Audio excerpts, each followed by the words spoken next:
Hello. Sorry that I'm late tonight. Hey, Belmont. Yeah, I'm a little late tonight. Sorry about that. Had some other things come up, but that's right. Yeah, I'm kind of nervous because Tuesday I volunteered to be my son's Cub Scout den leader. I've never done something like that before, so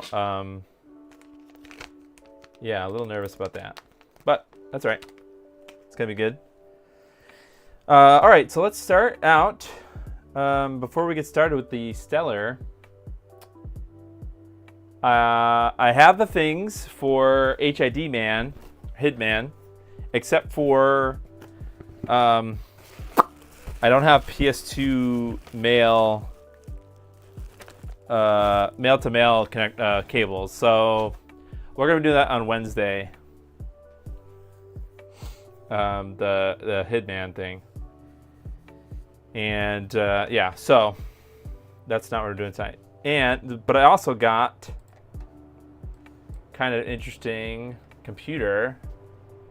I don't know why. I couldn't really help myself. I've been looking for a retro computer, I suppose, or like something to build.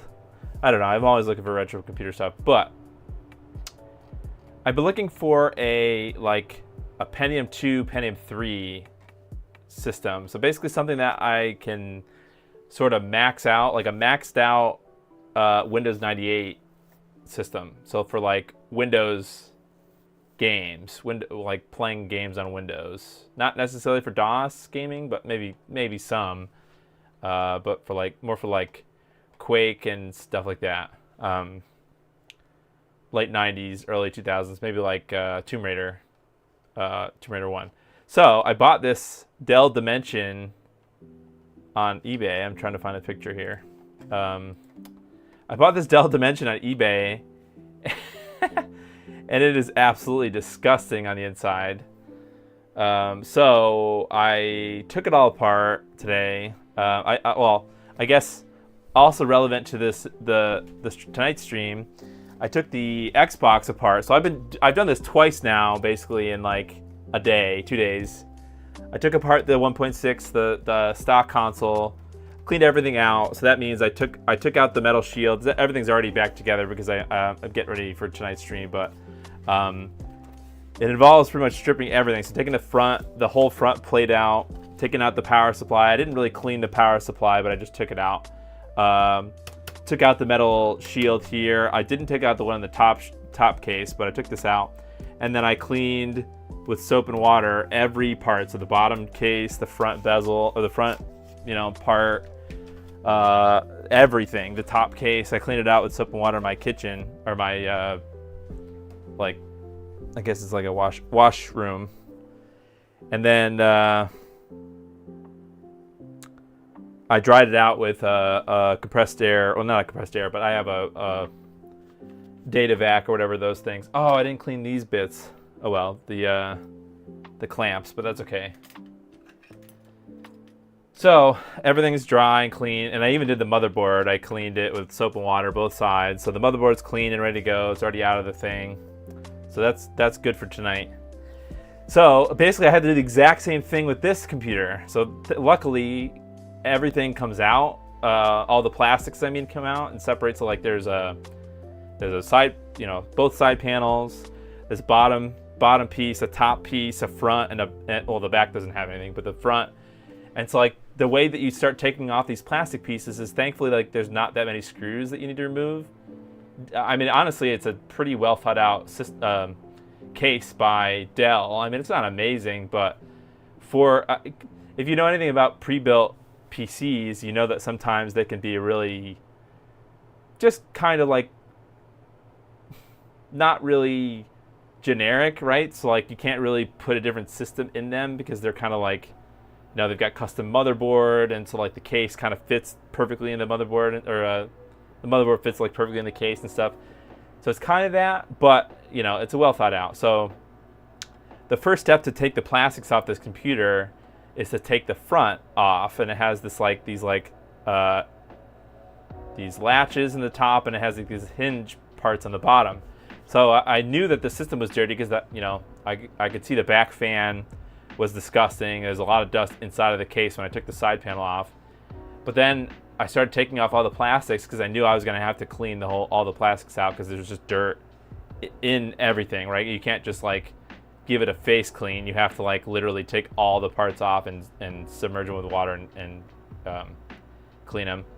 So step one to remove all the parts is to remove the face plate here.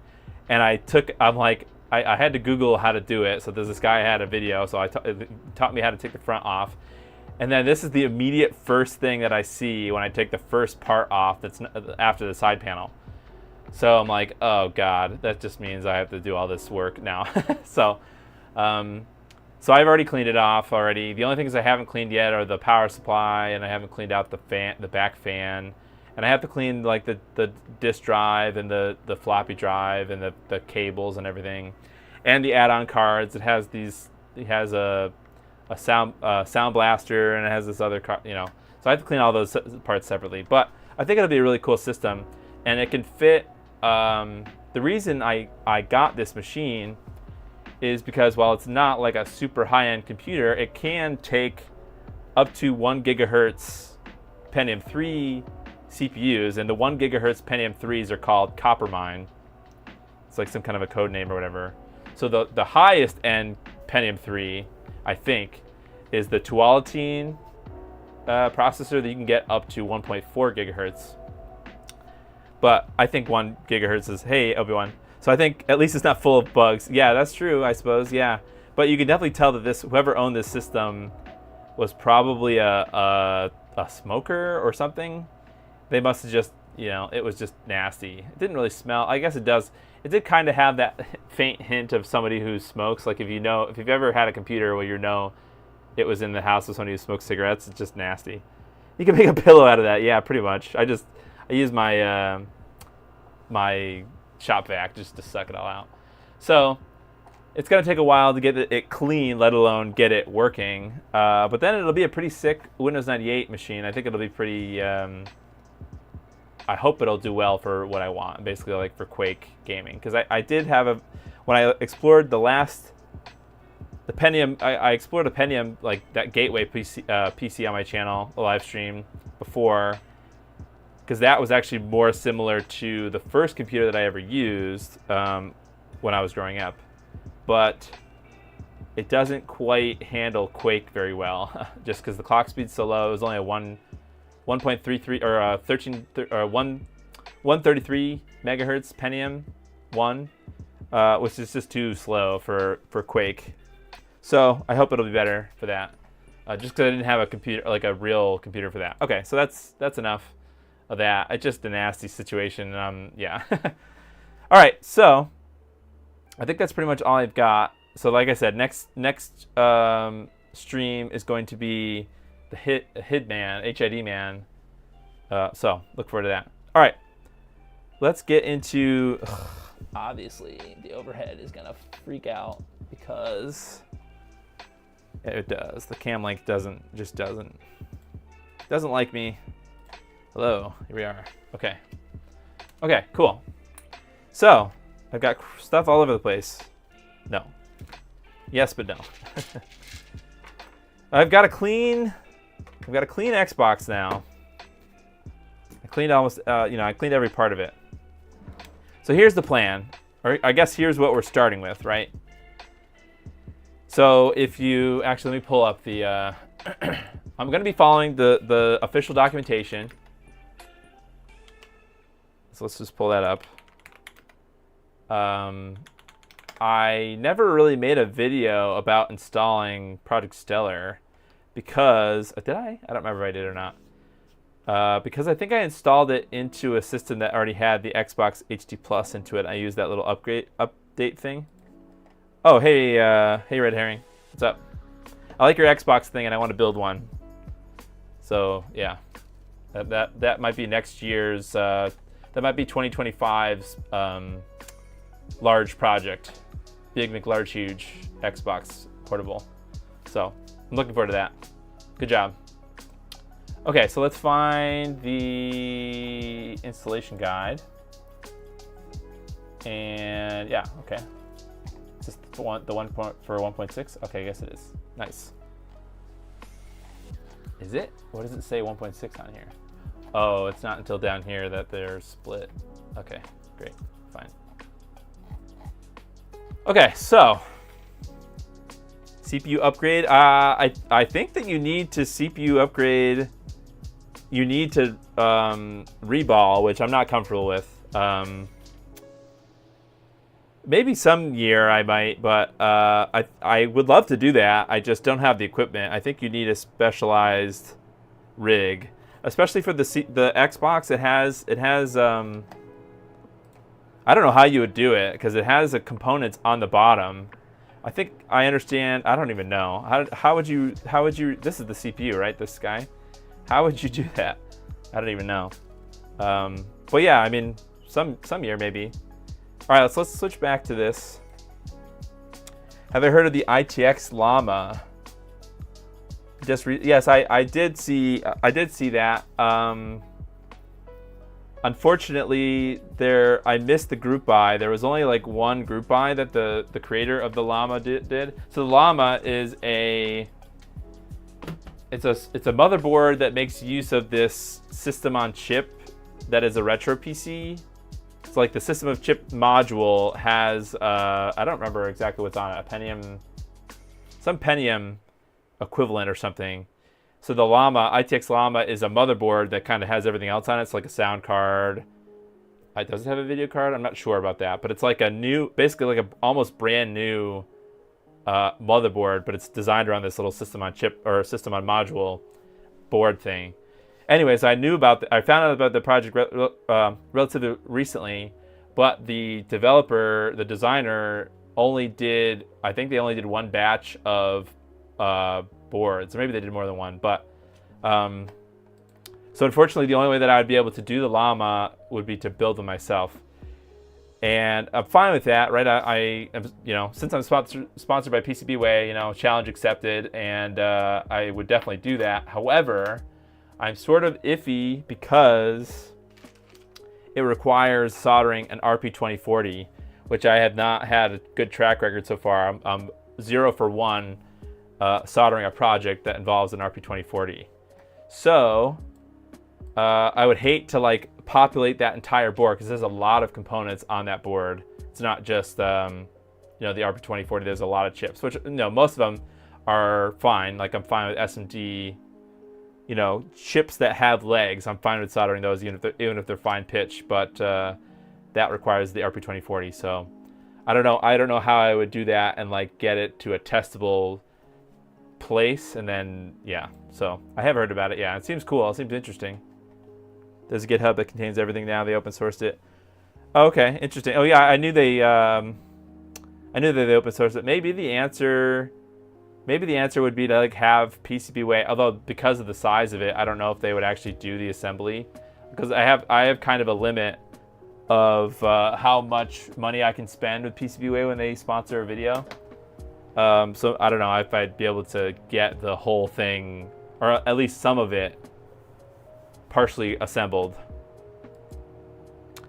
Yeah, that's true, Alterations. Like I was just saying that actually before I read your comment. I could have them partially assemble some of it. I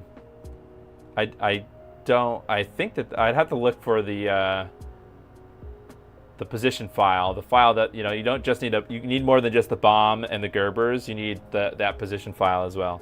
So if I can find that, I think it's called I don't know. There's a word for that file, but yeah, it is a cool project. So yeah, I definitely would be interested in building that. Although I don't know, it's an expensive project too, because I don't know where to source the system on module. Maybe I should show it so that you guys can see. I know I wanted to dive into the board, but hey, we talk for a long time here without getting any work done. Where's the actual project? Let me see. That's not it. Here it is. I think this is it. Is there any bigger pictures of it? Okay, well I don't see any larger like zoomed out photos of it, but oh, there's a Vogons thread. Let's check the Vogons. Oh, here it is. So it's an ITX size motherboard, but it uses this, wow, it uses a ton of things. So the RP2040 is over here on the left, but there's also, it looks like is that a Raspberry Pi compute module? I don't exactly remember what it needs a Raspberry Pi compute module for. And then there's a separate thing over here, which I think that might be for networking. I'm not really sure. And then this is the system module. I guess this person has a fan on it. But the actual thing, let's go back. Let's see, it's, does it say what it's the equivalent of a Pentium Pro or Pentium 3. Oh, so it's from 100 to 500 megahertz. So yeah, it's about the equivalent of like a Pentium 1, maybe a Pentium 2. Well, Pentium 2 and 3 I think are similar, but like an early Pentium 2, because later on they got higher.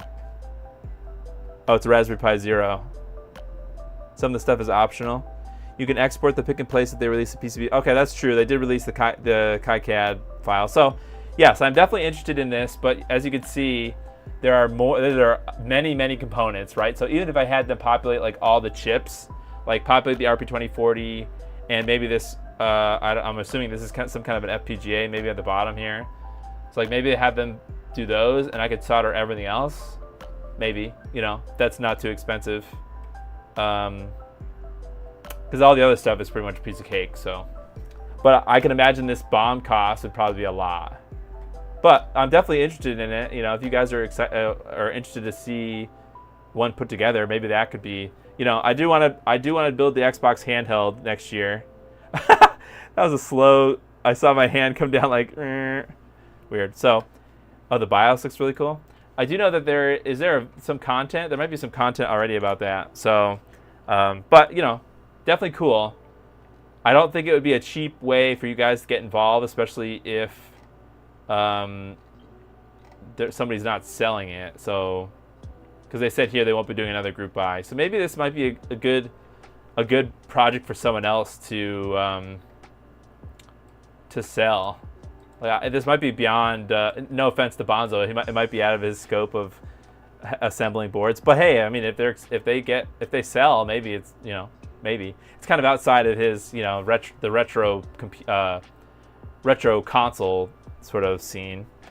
But it's an interesting project for sure, and the fact to know that it's a new PCB and stuff, a new thing is kind of neat. So, all right, let's go back to where are we?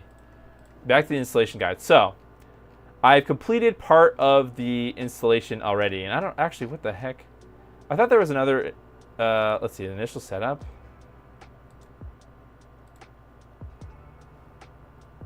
Oh, are we supposed to do Project Stellar first? Oh, I didn't even think about that. Okay, that's fine. All right, so we can do Project Stellar first, and that means we'll have to put it back into the case after we do the LPC. So we're gonna kind of do this piecemeal. I'm not sure how far along we're gonna get, but I forgot that I have to do Project Stellar first. Well, I guess I don't have to, but I guess no, I do have to. I think. Okay, so let's do Project Stellar first, and I kind of got out of order here, and let me just get my bearings here. Should be pretty easy. I don't know why I was looking at the Stellar Xbox HD Plus, but definitely wait till next year for the Xbox Portable. I'm redesigning a bunch of PCBs. Okay, so it sounds like it's going to be a while, anyways, for Red to do, Red to get it done. But with that being said, about the Llama ITX Llama. It is a cool thing, but I do highly recommend people to just buy an old pre-built, like an old Dell or an HP or something, because the value is just so damn high. People are just getting rid of those things.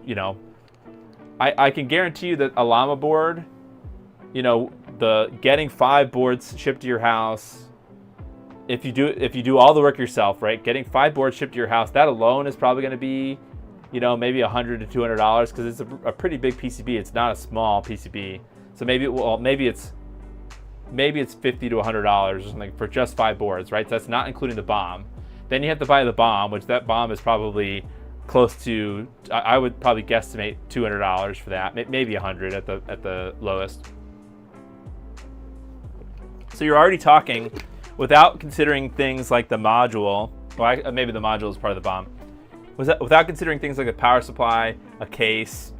I don't know if it needs a graphics card, but you're already in the like $300 to $400 range at the least to get a Llama ITX setup done. Not to mention all the time it would take, and time it would take you to hand solder all that stuff. If you're doing it that way. If you're doing an assembly service, it'd be even more than that.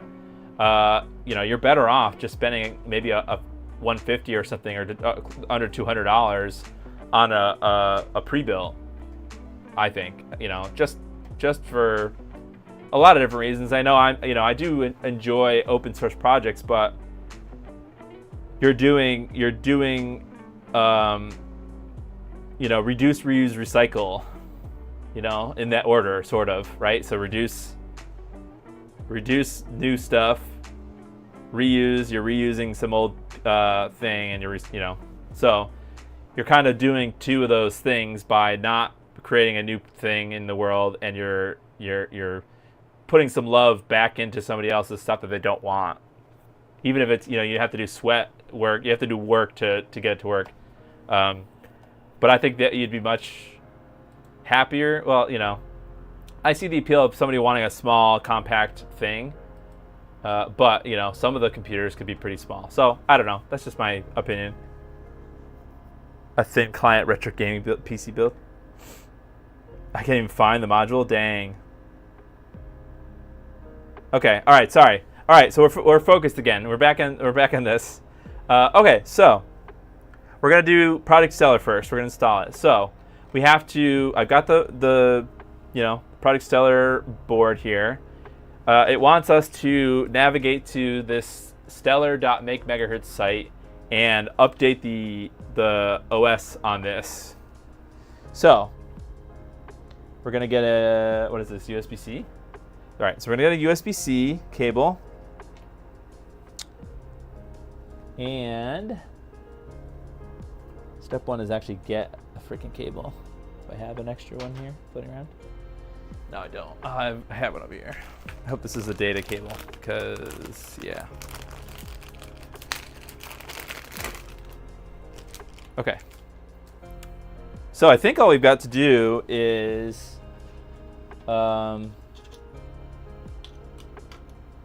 the Product Stellar in. Like, go to this website, go to this website, plug the Stellar board in, and let's give it a rip and see what it does. I'm kind of purposefully not reading the documentation just to see how easy this is to do.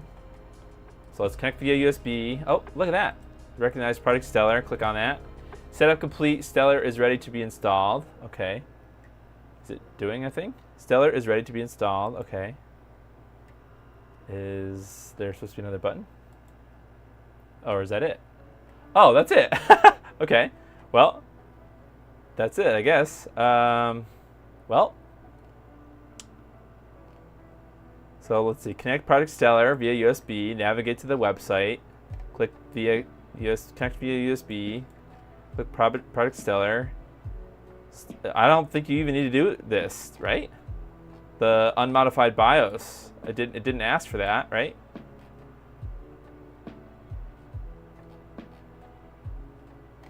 Woohoo! Stellar OS setup is now complete. Okay, so it didn't ask for that, so I think we're good. Was I not supposed to show my serial number? Whoops. Neat. All right, that was it. That's cool. Hey, get back to work. Sorry. That's funny. You might have to use Edge, by the way. Some Chromium browsers, broken web USB. Well, my Chromium's great. Did you see the guy that made a portable with a NUC? That's sick. Dang. That's cool. That's awesome. Okay, so that's it. I think you just... that process was basically to flash Stellar OS onto the latest version of Stellar OS, I guess. Right? Oh, well, you already got out of that. But flashing Stellar OS onto the Product Stellar mod chip. Okay, I guess there's probably some amount of people that are watching this that have no idea what Product Stellar is.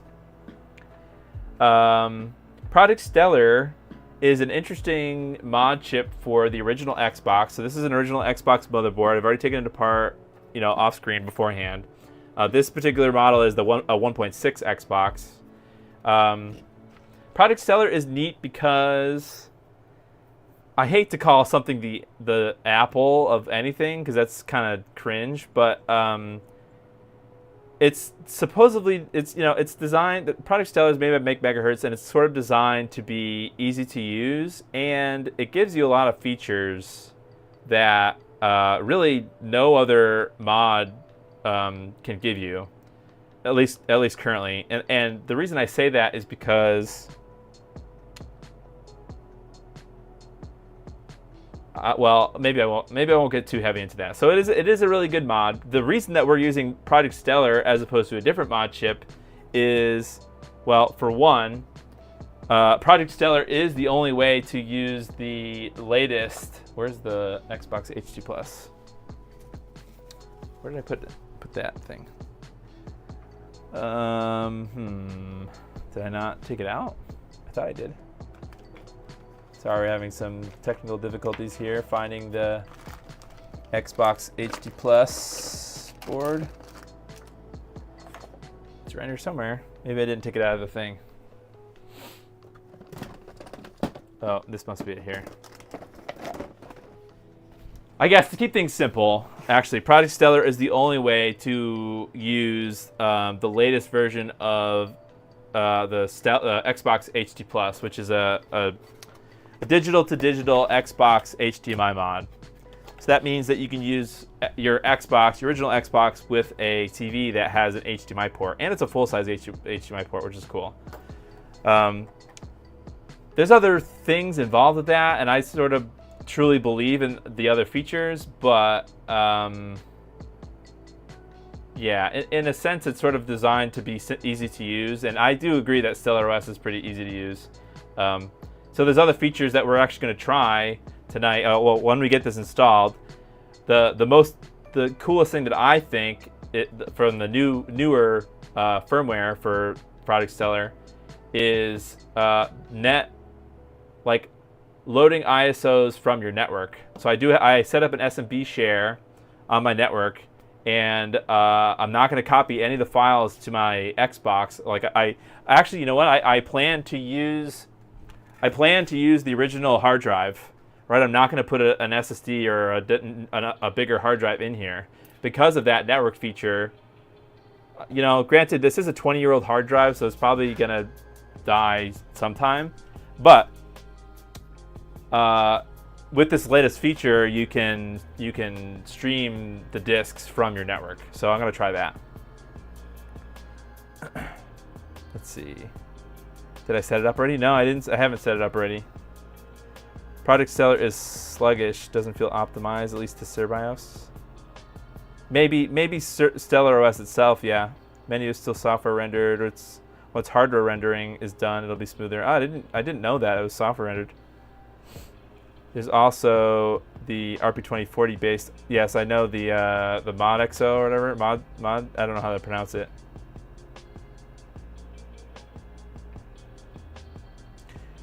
That's true. You can use Xbox HD Plus Legacy. That's true. I forgot about that.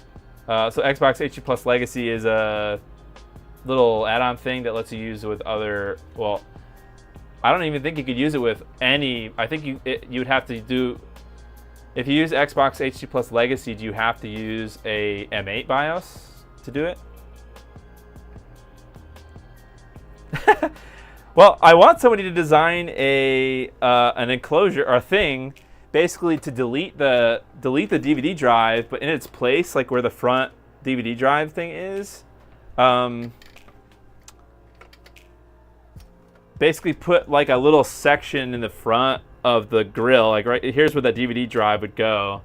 Either create an SSD kind of slot, like Jeff Chen's Easy PS2 thing, or a CF card would be fine too.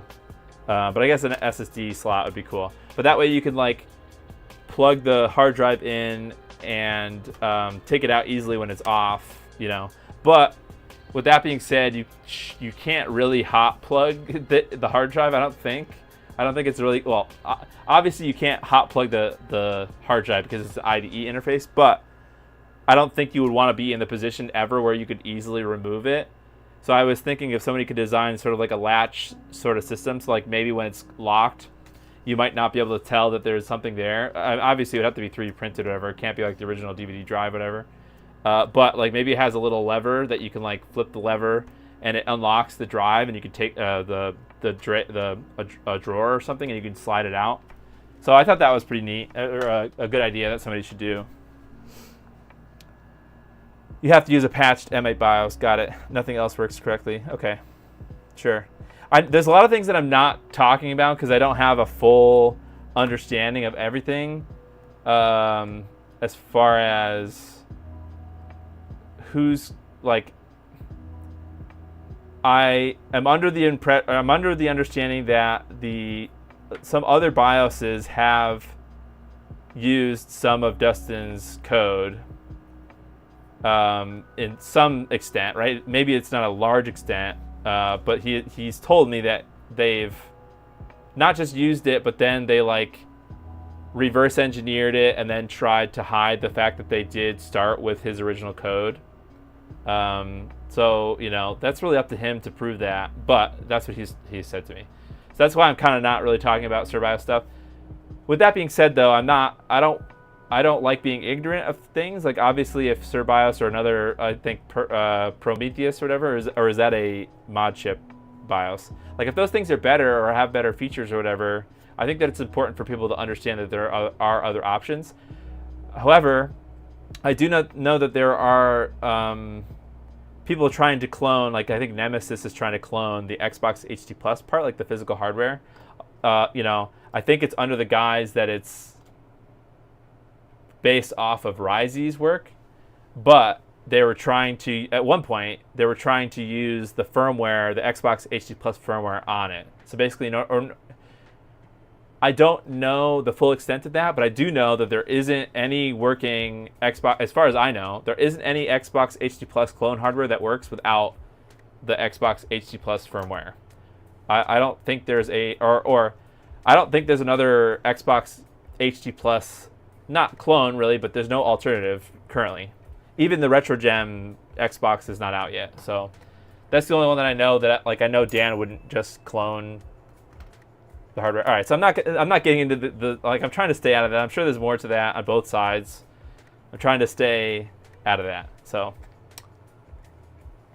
he showed him scanning the MakeMaker's PC. Okay, sorry, I've gone way down the rabbit hole, and I really didn't mean to do that. And I'm not trying to like say one thing. Like, I think it's important for people to understand both sides of it. I think maybe there's some, you know, I do know that there's history of, you know, possibly, I don't know, actually, it's not up to me to prove whether or not the DMCA stuff was right. I do know that. All right, we're getting way off topic. All right, let's install this Project Stellar. Whee! Okay, so what do I want to do? Let's get back to the instructions here.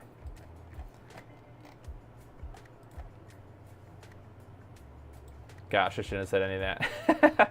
No, I know there's more to it, but you know, that's not for this this discussion. Okay, so the first thing we actually have to do to the Xbox is build this LPC port. Okay, so I don't think any version actually has a LPC pin header on it, but the 1.6 in particular doesn't even have all the traces connected. So we have to use what's called an LPC rebuild in order to do that. So that's what this thing is on this green board here. Possible to hot plug if you use USB. That's an interesting idea. I just think, you know, to keep things simple for an external hard drive, like not external hard drive, but I mean a hard drive that you could easily remove without needing tools. That's what I would like to see, so that you could plug it into your computer. But you know, there's a lot of new stuff now with net loading and things, so I don't know. Okay, so let's go to the actual overhead. So let's crank up the ISO. Okay, so right over here. Oh, if it wasn't clear, oh no, I'm gonna need to replace that, aren't I, to test this? Well, maybe I got a bit ahead of myself. Or should we just send it? I guess we're gonna have to do both. I guess we're gonna have to do the Project Stellar install and then the Xbox HD Plus and then assume that it's working. So that's fun. I shouldn't have done that. Oh well, because I already took off the heatsink and everything. I already took all the thermal paste off. I suppose it would be fine to, you know, but it does use this bracket. There's a bracket that I took off that's kind of a pain in the butt to remove again. So you need to, in order to install the Xbox HD Plus over here, you would need to, you have to remove this bracket, which I already did. So I don't want to put that back on again. So we're gonna install everything and then test it. We're doing it live. I like to solder the QSB to the test pads on the edge first, then slot the header in and solder it. I like to solder the QSB to the test pads on the edge first. Oh, okay, that's interesting. Huh. So you kind of do it all in one kind of go. Oh, temporarily place the heatsink. I guess we could try that, sure. Just place it on. Okay, well, we can try that. All right. Okay, so basically what we have to do is we need to put a pin header here. This is the LPC port area here. We have to solder. I did actually remember to get the header, pin headers. I don't know where I put, maybe I already used it on a different console. I used the pin header that came with, I do have the LPC rebuild kit thing here. It must have been in this bag, but it comes with a double, you know, 2-row times, what is this, 10 pins, 8 pins? 8 pins. But I have this single row that I'll cut and do that. So you have to do this basically on every model because Project Stellar has a female pin header here that you kind of put here. Or wait, is it the other way? Yeah, it's the other way. So we're gonna slot the Project Stellar mod onto a pin header there. So we have to actually solder the pin header here. What is interesting about the 1.6 Xbox is actually Microsoft, because I think this was like a common way for people to, well, the older revisions, this was a common way for people to soft mod Xboxes, was use this thing, right? Something like that. So on the latest version, this Xbox, the 1.6 Xbox, Microsoft did not populate all the pins on this thing. So that is the reason we need to use the rebuild kit. So I'll get the rebuild out and I'll show you what it looks like. And we're gonna do it, I guess, Red Herring's way, which is install the rebuild first, the LPC rebuild board, and then we'll solder the headers to it. So here's what it looks like. It's just this pretty thin, it's actually a really thin PCB. It's probably only 0.2 millimeters or so. It's not very, or like maybe half a millimeter. It's very thin. And it goes into place like this, like so. Okay, so basically it's designed to repopulate some of the traces here from other points on the Xbox board. That's sort of the gist of it. Yeah, they removed the traces to the header. So that's what this rebuild is. Last Xbox I worked on had a Xenium 24K gold with the pressure fit spider legs. What the heck is that? Interesting. So, I guess we're gonna try it. Red Herring's way, which is basically instead of soldering the pin headers on first. Well, actually no. I think it tells you to hot glue it. I don't know. Whatever. We're gonna install the LPC.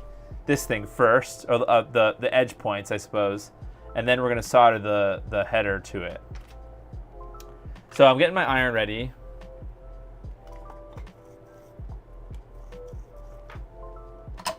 I'm gonna get some. I probably should use the good flux for this. I'm gonna get my. Oh, it's already out. My Amtech flux, because I would say that I don't know. Other people can leave in the comments. From what I've seen, like 9 times out of 10, people's problems with doing Xbox mods is the LPC rebuild is not soldered well, and I've fallen into that trap too. I've gotten to the point where it's not, it frags like flashing red and green it's called. So that's happened to me a few times because of the LPC rebuild. All right, we're gonna start with just one of these test points. So there's 3. It looks like. Oh no, there's 5. Wow, I was way off. Okay, 5. Sorry, it's 5 points. But I'm gonna start with this one down here. My iron is at 350. It's just normal temperature. You know what? I need to turn off the. I think I need to turn off the AC for this. Bye, Mareka. Thanks for watching. Hey, Bartleby. Haven't seen one of these in a long time. Yeah, no solder mod rare. Well, that's interesting. Rare no solder mod for the LPC rebuild. That's interesting. Okay, so I'm gonna start here at the bottom. You don't have to super line everything up. I sort of regret the fact that my camera is high right now. I can't really make it any lower without doing some adjustments. Maybe I should use my, I don't really need the scope, but it might be better for you guys to see. It actually will make it more difficult for me to do this, but that's all right. All right, let's switch to the microscope. Let's see, is the microscope plugged in? I think it is. Oh yeah, there we go, nice. Okay, let's turn that on and let's turn off the overhead. And then we go way over here. Let me get some of this crap out of the way too.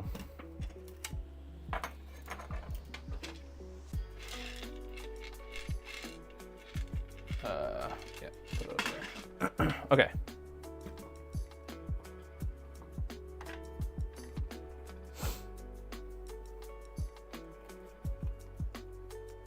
Colors are terrible on this thing too, but it's fine. Okay, here we are. Okay, so I just did the one first.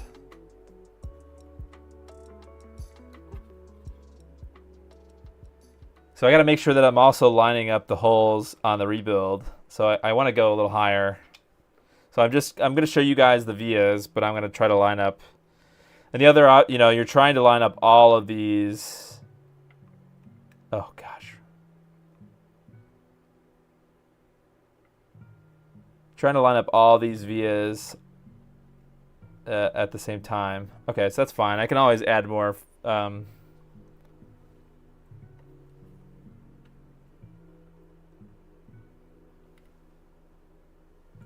Okay, I think we're good.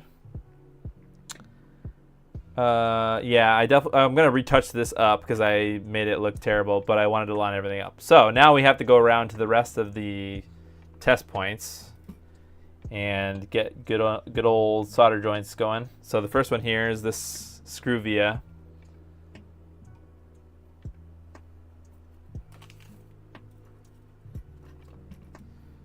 Okay, I'm just trying to get all my solder, my ducks in a row. The other thing you need to do is you need to make sure that it's like pushed down. So what we're gonna do is we're gonna solder, add some solder here, but then we need to push it down so that, ouch, it's very hurty because this is a very thin PCB. You don't want a lot of space in here. So you wanna make sure that you're pushing down. You could probably do it with tweezers, but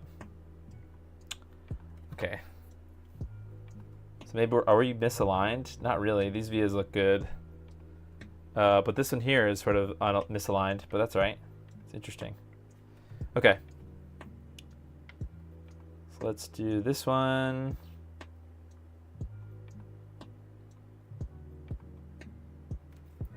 Okay.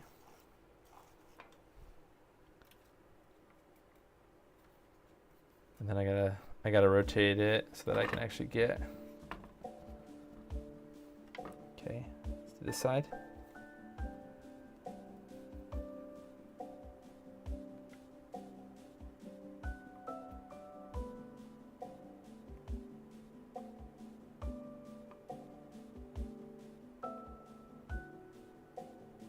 Probably should add some flux in here, huh?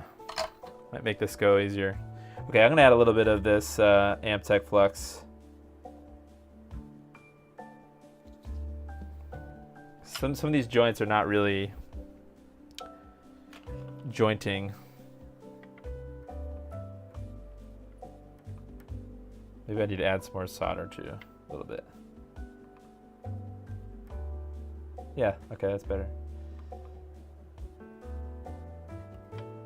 Okay, so that one looks fine too. Okay, now we're on to this. Let's add some, oh God, I got flux on the board. Rip. Let a little bit of that Amtech Flux.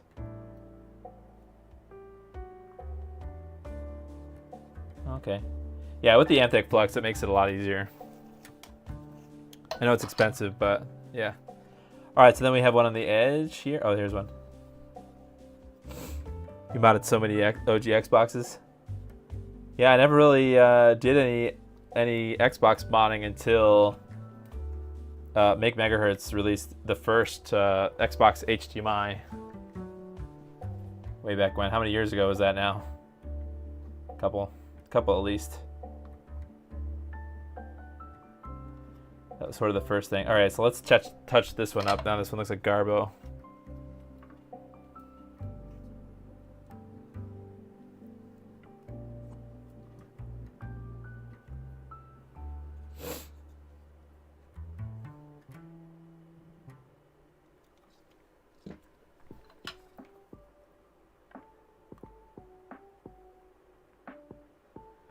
Okay.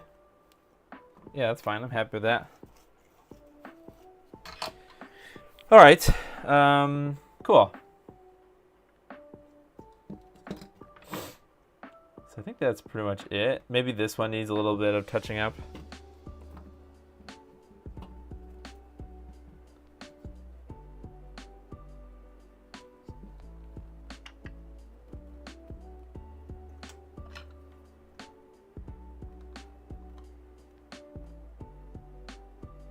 Well, that's a lot of solder actually, but that's all right.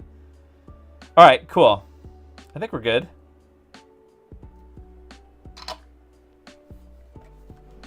I'm just gonna look ahead. Oh, we need the easy D0. Oh no, we don't for this revision. It's automatically handled by Product Seller. Okay, that's good.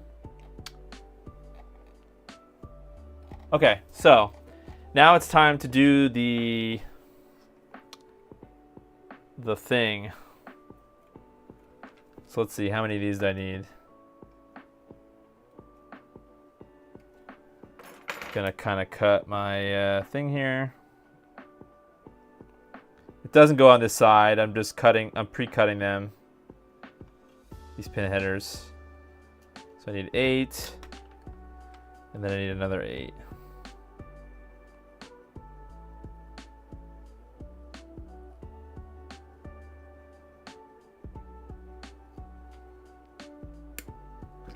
Cool. Now, on the other side here, we'll go these thingies, pin headers, right?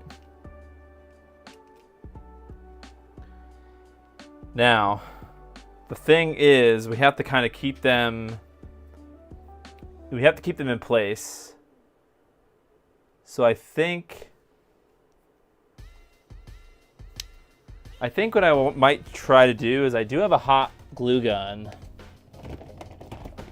I think this is just the best way in general, like a pretty inexpensive way to keep this thing, keep both sides, I guess, too, right? Because I've got 2 parts that I've got to solder. So I'm gonna plug in my hot glue gun, just let it sit for a sec, and then we'll hot glue these in while I get a drink of water. We're getting there.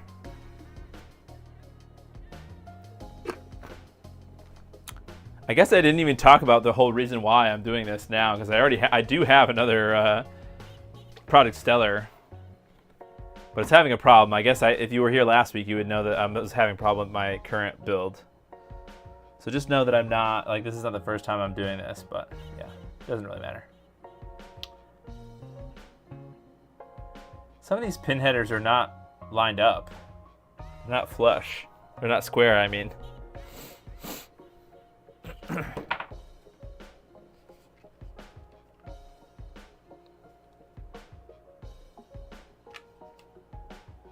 Okay, so still heating up, hotting up.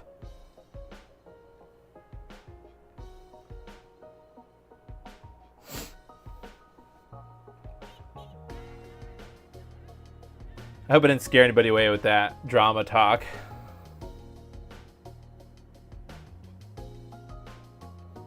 Probably did. Probably made some people mad, but hey. What are you gonna do?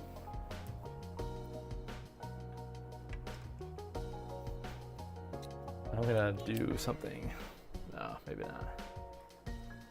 Oh, okay, I guess I will. The camera is misaligned to my right now. My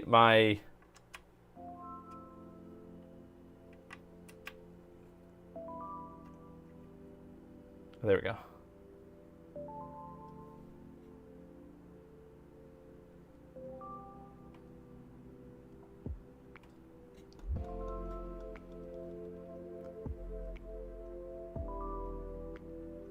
The camera to my microscope was not lined up with what I'm seeing in the microscope. So, okay, that's good. Now it is.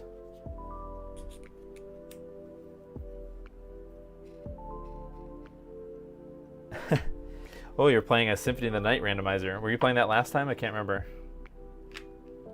I beat Spider-Man Miles Morales. That's what I've been playing. All right, so let's see if I could do this without losing any components. So I'm just going to kind of put a dollop of this hot glue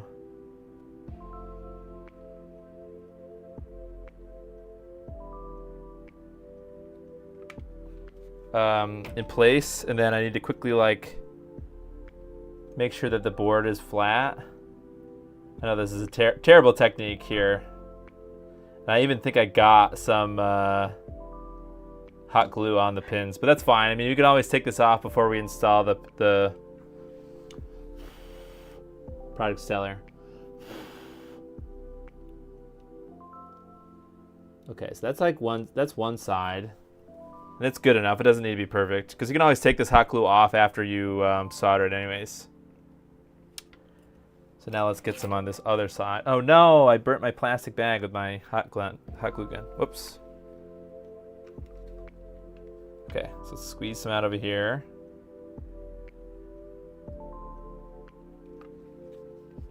Cool. Now we can just let that rest a minute while I unplug my hot glue gun.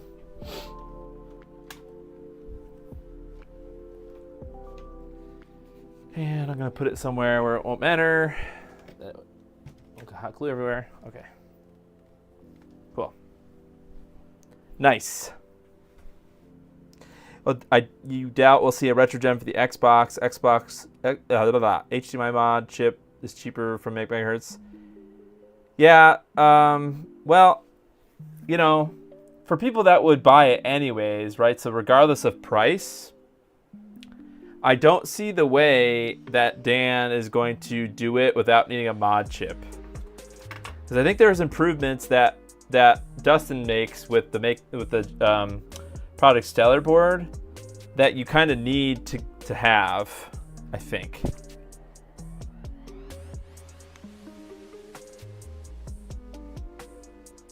Okay.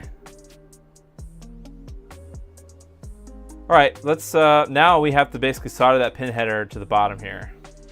So that's my comment, I guess, about the gem. I'm excited to see it. I really do think that if anybody else could make an equivalent digital to digital HDMI mod, it would be PixelFX. But they would need some software. You know, I was kind of thinking it'd be cool if like they maybe collabed with Dustin, like get Product Stellar to work with the gem. That'd be kind of sick. But yeah, I think you do need both. All right, so now we really need to solder these pin headers here. And I'm just gonna really just goop in some of this Amtech flux. Not a ton of it, but you know, enough. Just enough. It's awesome on the PS2s. Yeah, I mean, I have my PS2 one. I have the previous digital mods from Dan and PixelFX, so I'm happy with those. Okay. All right, so the problem with this is you do need to kind of get into there and get some good solder contact. I think that's pretty good. So you just kind of want to go slow and just make sure that you're getting good joints in here. This is the problem. This is the area that you may have, you know, this is what you would have to probably retouch if your LPC rebuild is causing your Xbox to frag. You'll probably have to redo this part. Basically soldering those headers to the LPC board.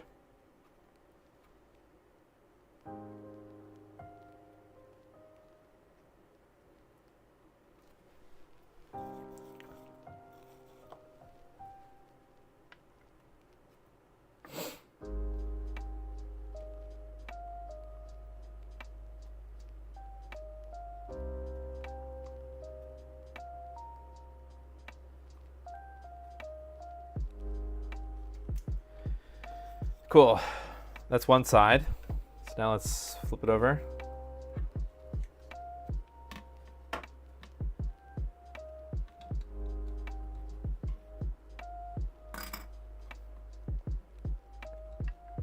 Here we go. Let's start up here.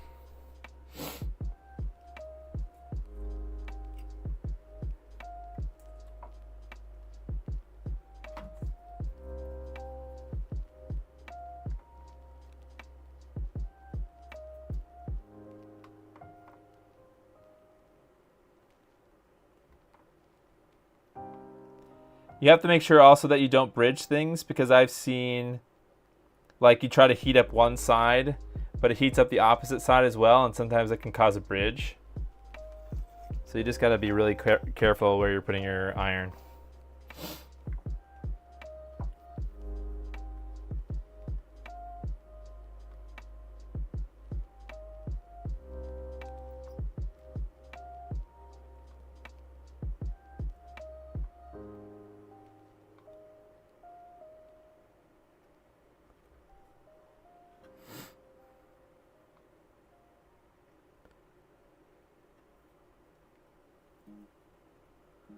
Okay.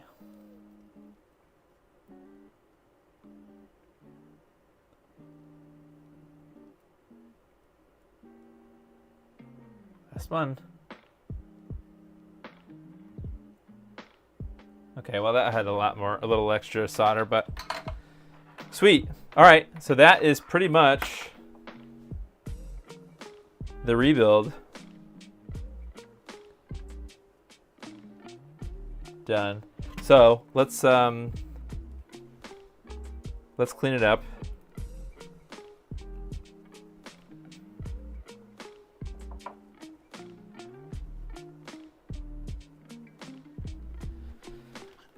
I can't really, there we go.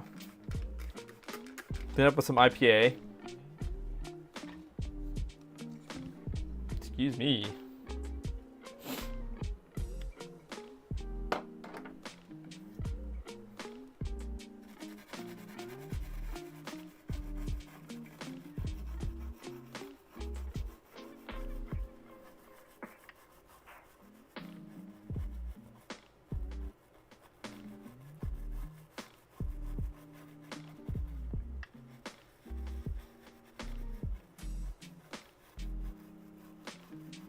Okay, I think I'm gonna do the old Leo. No, what is his name? Leon. Yeah. I don't know why I second guess myself. Leon method of cleaning flux, which is basically spray the board with some IPA, and then you put a paper towel on top of it, and then you spray the paper towel with IPA, and then you use your brush to kind of brush in.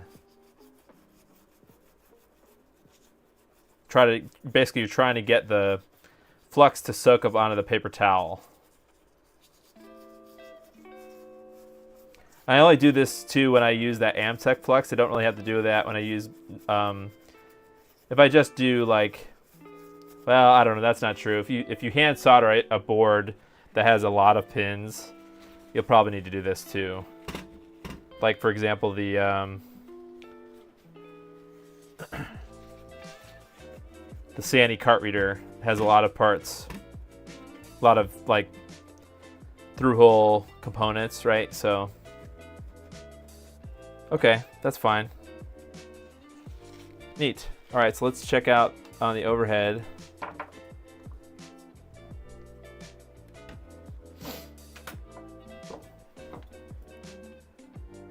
So that's the rebuild, and then on the other side, obviously, we have our pin header. And it didn't shift at all, so that's good.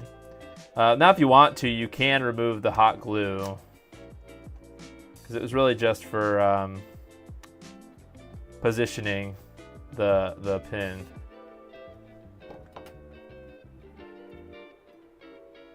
The pin header, I mean.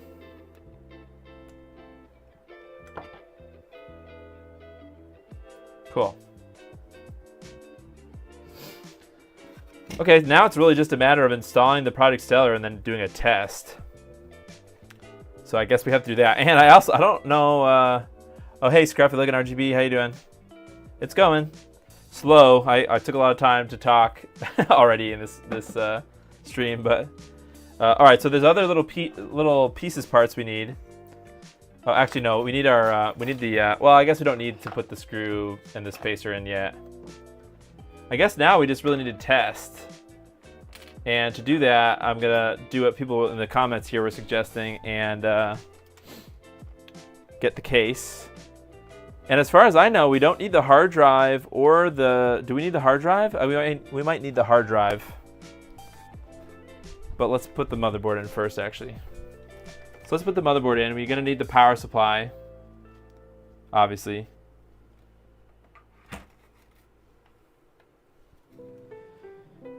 All right, so this is gonna go in like this. Oh, actually, it goes in AV port first, because otherwise you're never gonna get the board back in.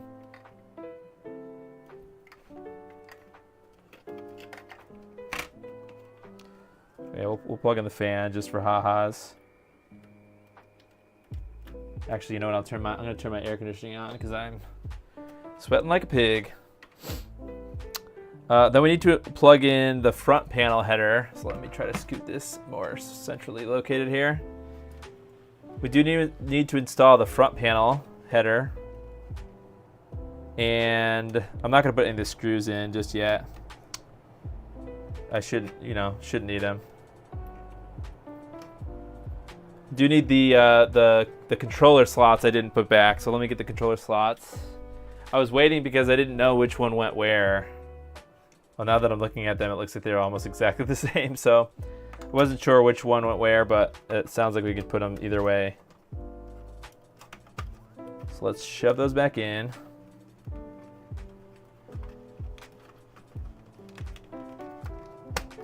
Okay, so one there. We'll put the two screws in. Sorry, you guys, it's not very easy for me to show the top down. I guess I could do that.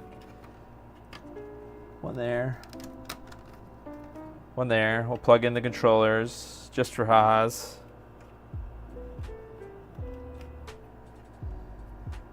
I think I will need the hard drive though. So let me get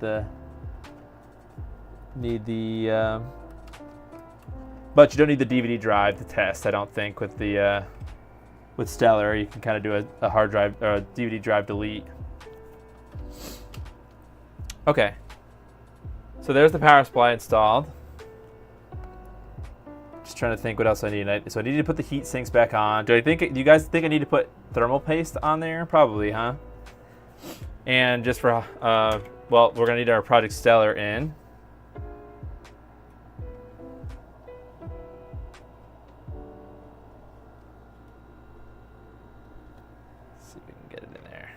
hot glue just everywhere.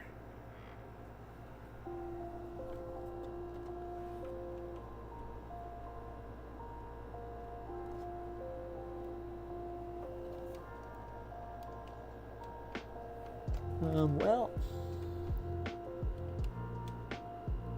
oh, there's still hot glue on the everything. Still hot glue on the everything.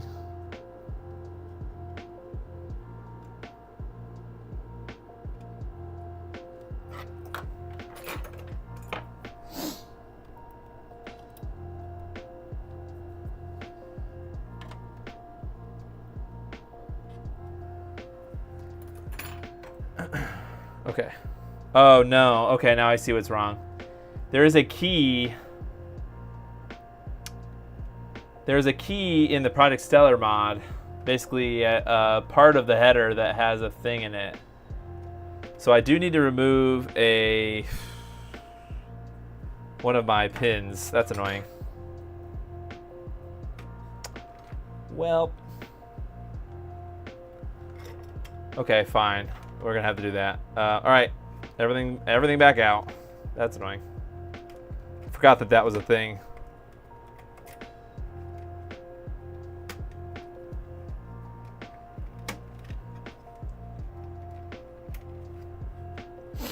All right, so what we're gonna have to do.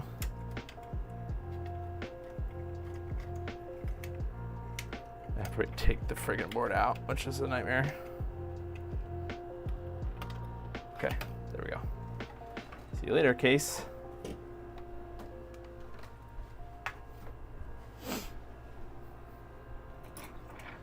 Okay, so Project Stellar goes like this, because you can see there's a cutout for the capacitor.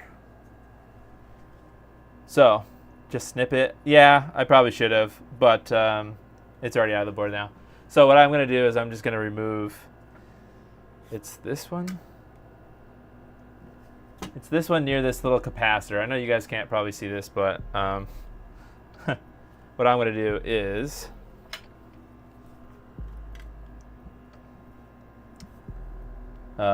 pull it out.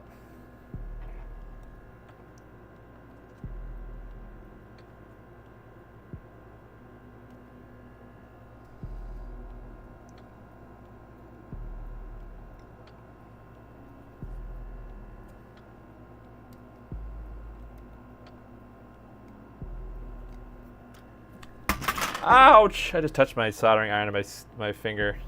That hurt. Don't do that. Ah, well, things are hot and I just burnt my finger. Yeah, ouch. Okay, sorry, I got some bonding gore. All right, so that's it. Don't do it how I did it. That was dumb. Well, I guess do it kind of how I did it, but maybe have a board holder or something. I don't know. We did it. Should have just snipped it. All right, we're good there. I guess I'm just gonna leave that. I don't think I need to touch up that solder joint there. That's fine. We've all been there.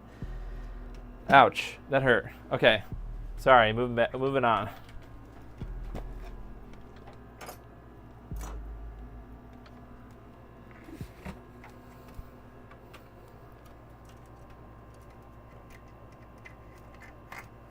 Correct.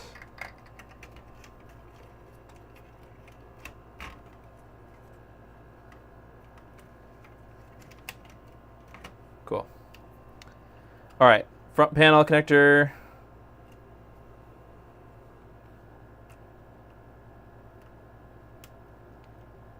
Front panel connector. Controller. I guess I don't really need to do this second controller, but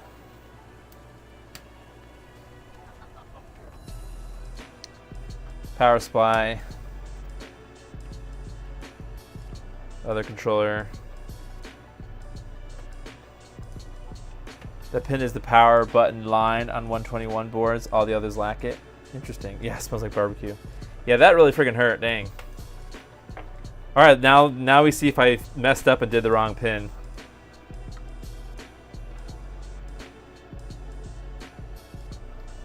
Okay, I didn't. All right. Okay, yay! All right, we're in. Product seller's in. To thermal paste or not to thermal paste? Oh, dang it. Did I leave my thermal paste downstairs? That is the question. Did I leave it down? No, I didn't. Great. All right, I'm just gonna thermal paste it. It's fine.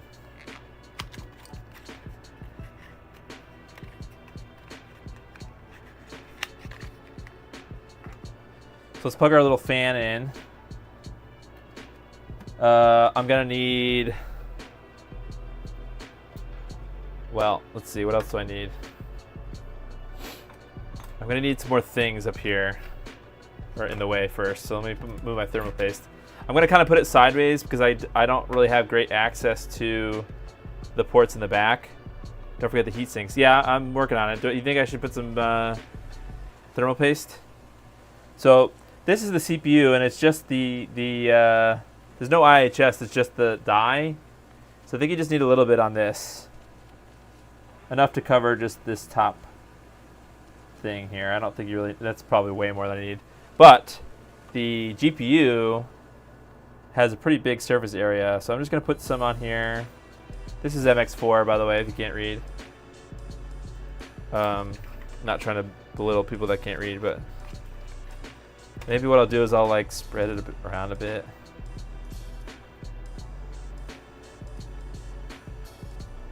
This is kind of temporary, but hey, if I don't have to add more thermal paste later, then I won't. This is probably more than enough, but. And then this little CPU arrangement.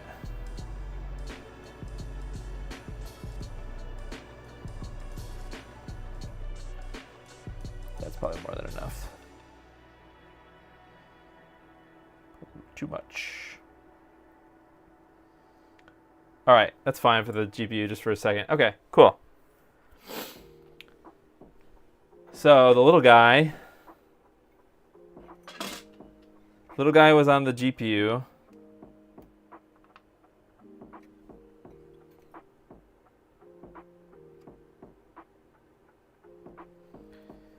The big guy is on the big CPU.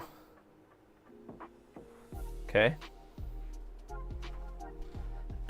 I need the IDE cable. Dang, actually, I'll put the DVD drive back in. That's fine. Well, I'll just place it in, I mean. Just because it makes things easier to kind of put together here. All right, so the IDE cable for the disk drive and the CD drive. And there's this little data cable. Let's put this here. Hopefully we don't jostle the heat sinks. Don't need IDE to test. Oh, look at that. Okay, then let's try that then. Okay, I didn't know that.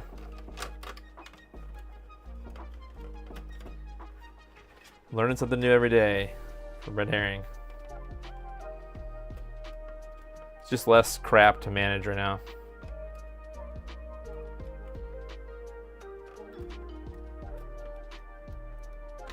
Come on, IDE cable, get out of there.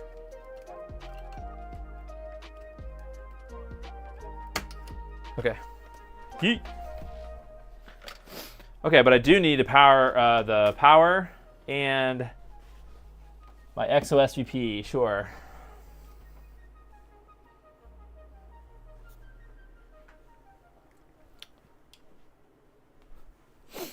Oh gosh. Well, I'm gonna unplug the power, the audio, sorry, because I won't need that for just a second. Okay, XOSVP.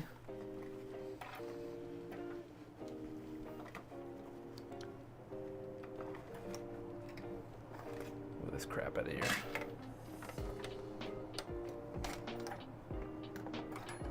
Jeez, this is so much stuff in the way. Okay, AV cable plugged in. Now where's the power cable? Just casually on my floor, I bet. Or did I move it to the other side? Casually on my floor over here.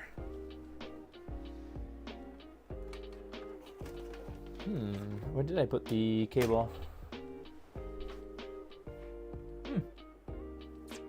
Power cable, where are you?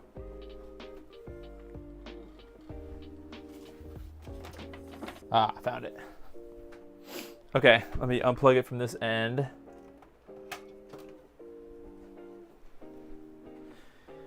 Scoot it over here.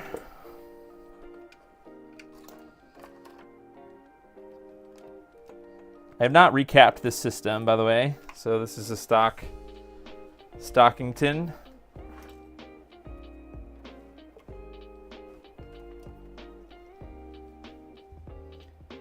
Okay, but I also need to turn on the Xbox. Oh, it was already on there. Okay, cool. All right, let's let her rip. So let's go to the RetroTink. And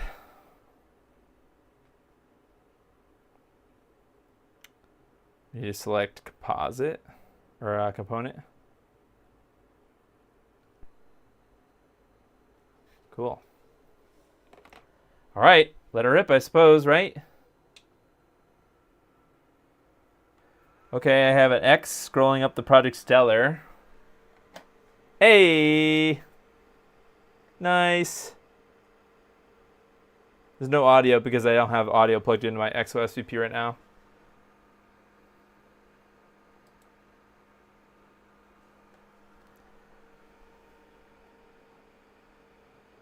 Is it still auto booting, I guess? I don't have a controller plugged in. Does it need to have a controller plugged in?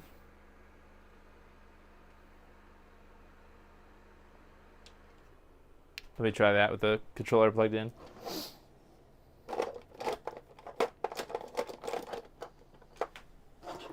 Ow, my finger really hurts. That was annoying. All right, let's try it.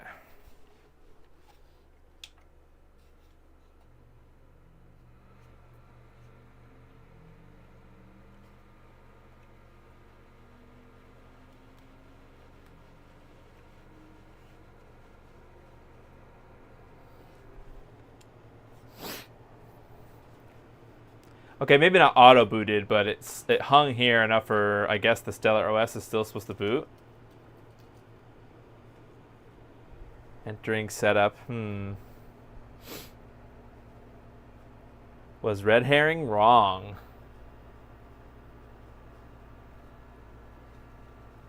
Did I brick my Xbox? Hey, hard drive failure. Okay. All right. Look at those temps. Dang, 38C, okay.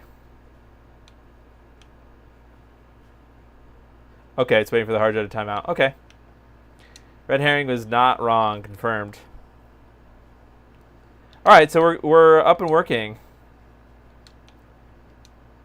which is exciting. Let's see. Can we see what version we're on? Oh, so this is a pretty outdated version of Stellar OS, right? Takes like 3 minutes. Oh, I see. So if I had just let it sit there for 10 minutes or 3 minutes, it would have timed out. All right, it's working. So let's unplug that, and we can move over to working on the Xbox HDMI. Wow, not Xbox HDMI. Xbox HD Plus. Don't know how much of that we're gonna get through tonight, but we'll start it. Maybe we'll get through some of the soldering. Maybe the flex cable will do. So just unplugging the power. Okay, now we can go back to this. Sweet, works. Nice job, no fragging. 1.2.2 is what my portable. Oh, so yeah, nice. So it is out of date. You're saying it's just your portable also has an old version. Yeah, these heatsinks did well. The GPU one is pretty warm actually. All right, we need to take this out of here. So, all I'm gonna take the heat sinks off. Just have to put them somewhere where I know that they're not gonna get into a goopy mess, which is basically just anywhere at this point. Okay. Made in China.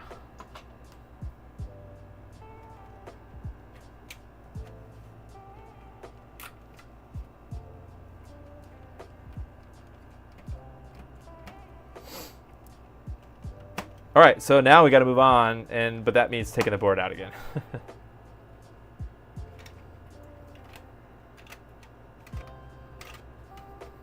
Yeet. Cool.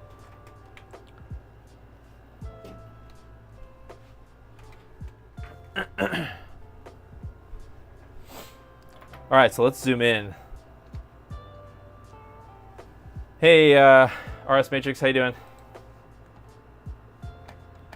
All right, let's check out the next part. So that was the Project Stellar install. Now we've got to do the next part, which is Xbox HD Plus down here. So let's go to that. Here, Xbox HD Plus. Okay, so I've just got to be careful because now I've got thermal paste all over these chips. So I just got to make sure I don't get it all over my hands. Okay, so wire prep. Okay, so this is what I did already, which is basically, oh, make sure you're on version, well, this is an old version, I guess. So we're way past that version, I think. I think we're good.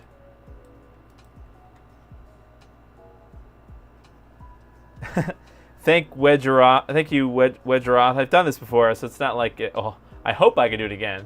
But yeah. All right, so cut some wire lengths. We don't need to do that right this second. I think that's what's in here. Let's see, do I have a black and orange and a red wire? I might have to recut some new wires, but I'll do that later. It's fine. Okay, so motherboard prep.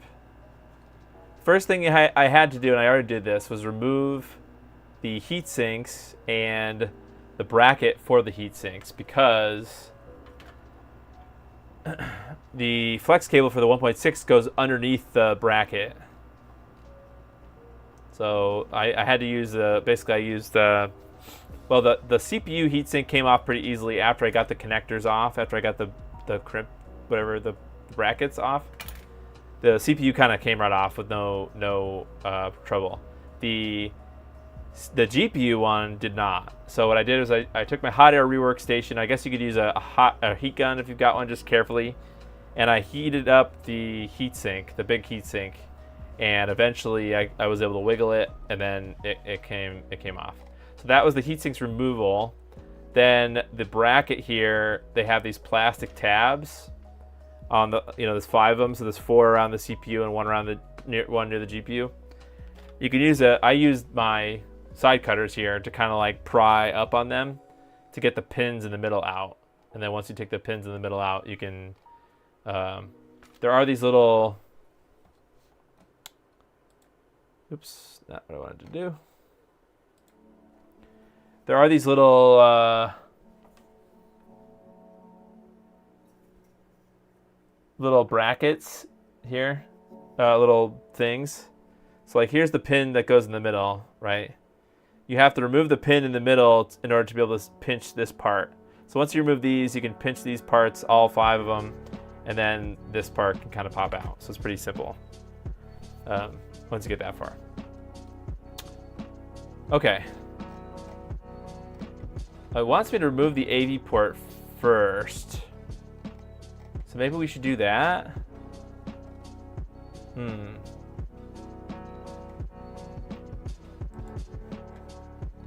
I suppose we should do that first before we do the flex cable.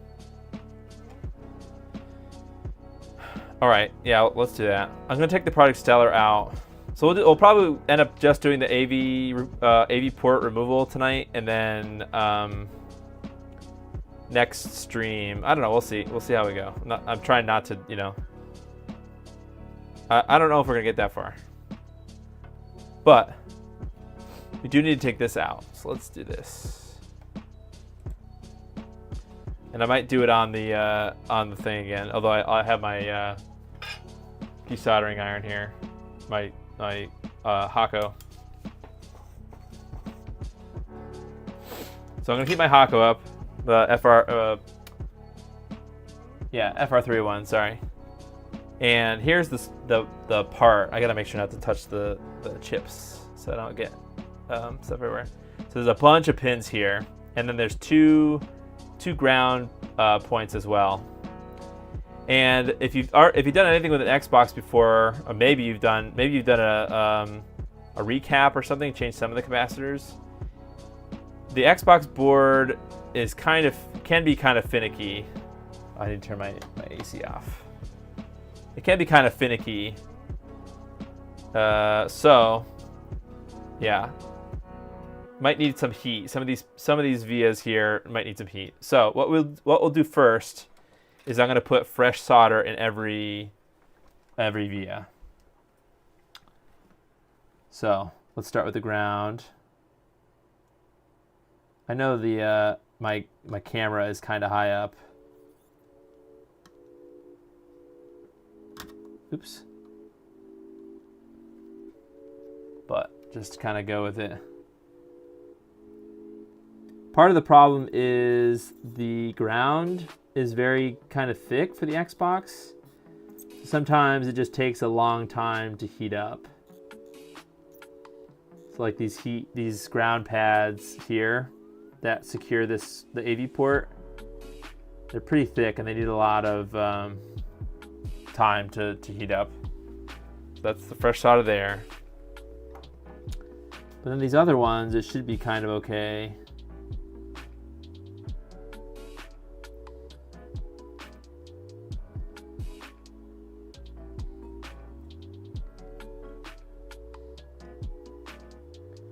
People who work on a bunch of Xboxes are probably like, oh yeah, here's the pins that you really need to watch out for, but I don't do enough of them to know. I just know that some can give you trouble, and you'll see when we go to desolder it, we might run into that problem, or I might run into that problem again.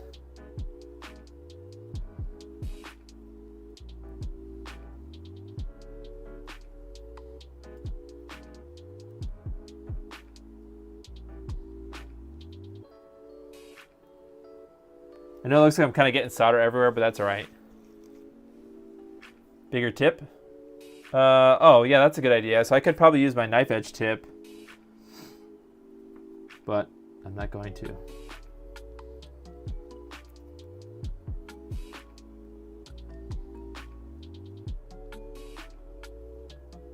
It's also one of the benefits of having a higher wattage iron.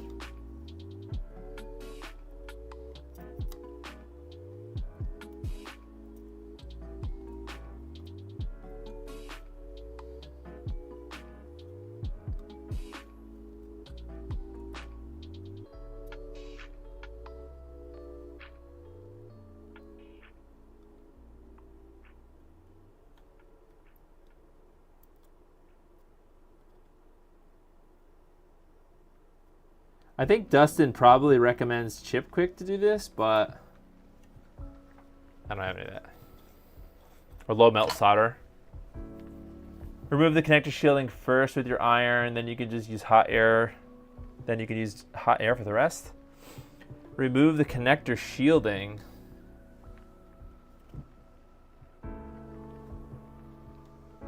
Do you mean just remove these two, like use the solder sucker on those?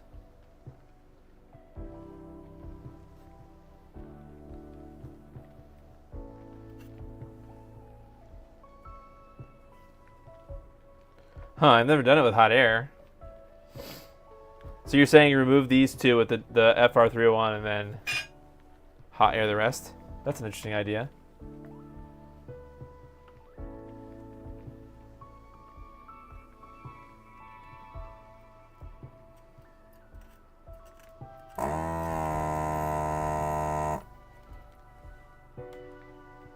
No, the shielding, like literally take the shielding off the top?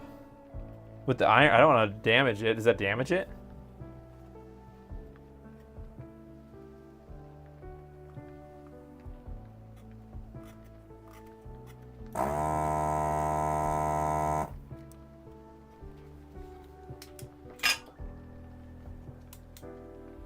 I flood those prongs with solder, then just pry off the shield from the other side while heating each with my iron.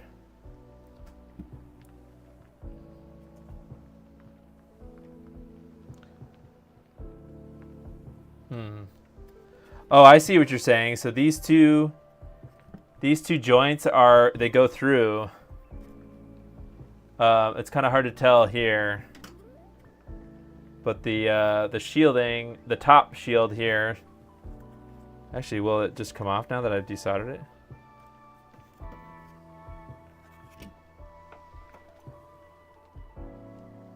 Hey, CO, how you doing? Let me get my tweezers here.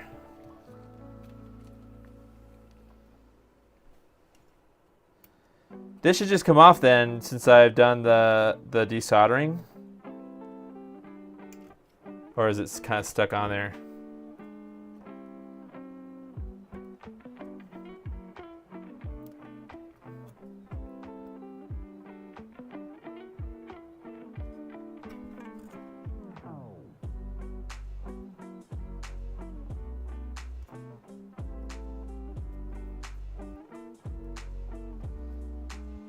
Yeah, I mean, it looks like these clips are desoldered. How do you pry up on it without... Don't use tweezer. Well, then what do you use then?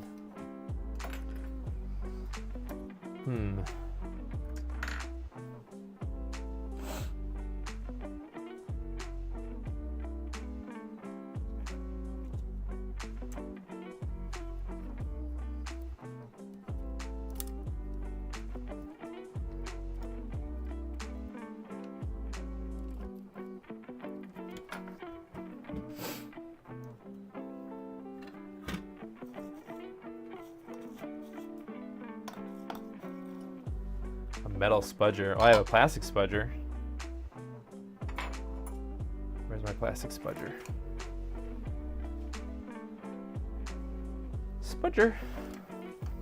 That's a tool that I need to get because that's useful for getting chips off of SMD chips off boards.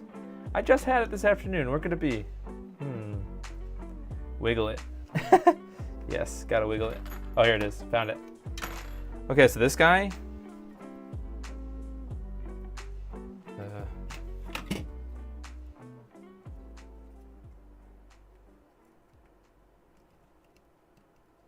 Oh.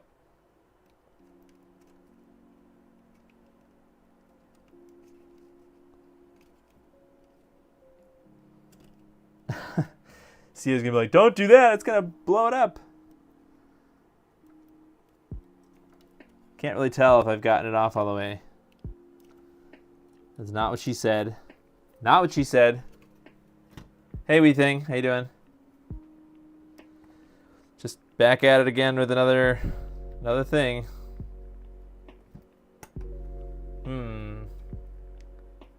Slide it under the shield on the top. Okay, so I'm gonna guess then that it's not disconnected all the way since I can't. Okay, fine. This is some mod and gore waiting to happen.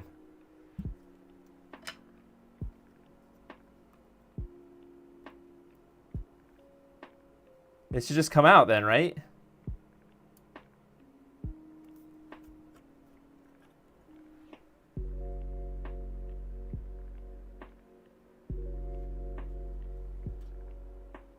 It's not really coming out.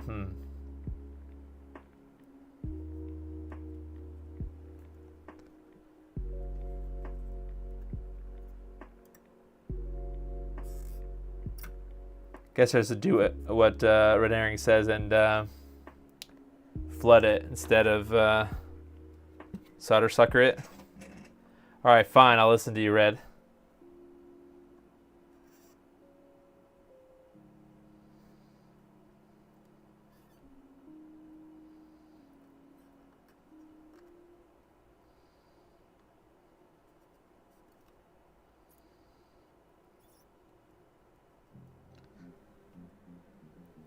Is it fully desoldered? The heatsink was, I thought.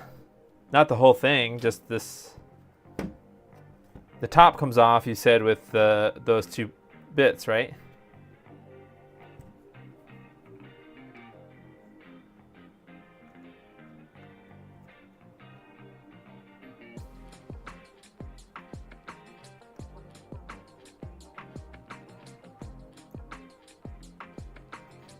Huh. I've never done it this way, so sorry if I'm messing it up.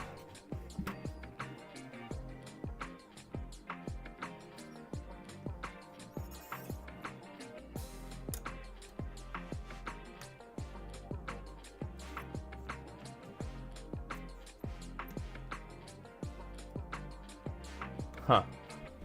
Doesn't seem like it's moving anywhere. The prongs were, well, I don't know if they were fully desoldered, but now they got solder back in them.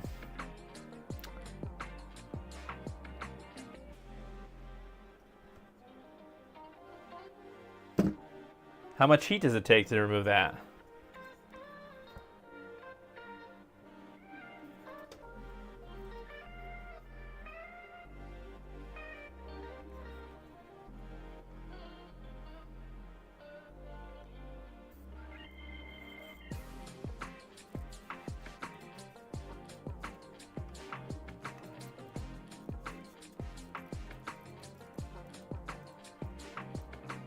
Huh. Oh, 10 seconds of heating. Okay, so I was not doing it enough. Okay, so let's put this back in here. This poor AV port, man.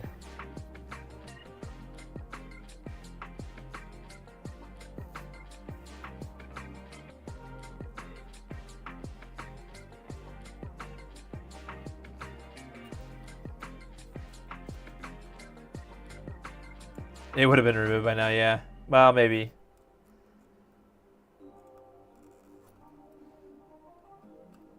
Ah.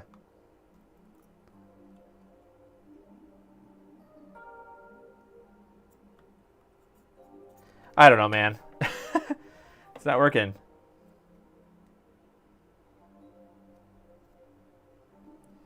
All right. I'm giving up.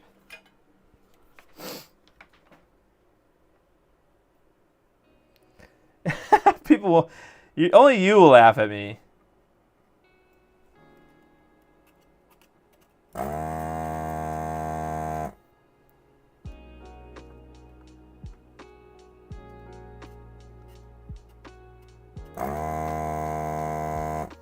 Okay, great.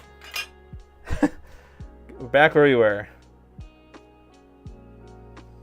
All right, now let's just go through.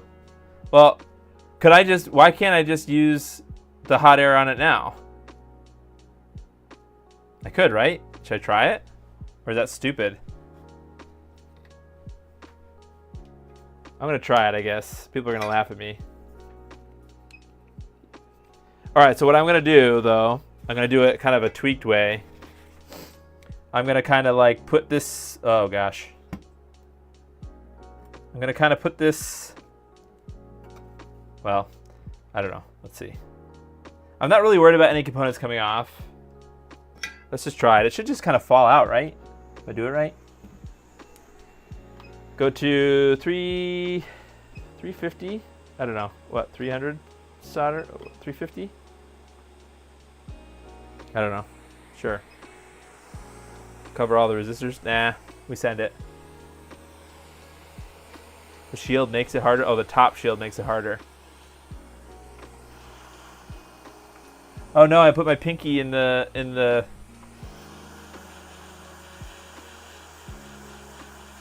know what, I'm gonna put some, I didn't put any, I don't think it's necessary for this, but, because I'm not really soldering anything, but I don't know. This is probably stupid. But because I did that, I have to put my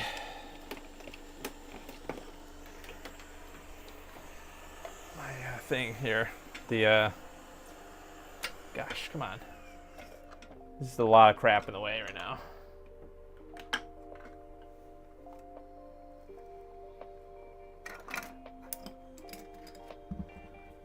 the fume extractor. All right, let's try it. No, I'm not putting Captain Tape.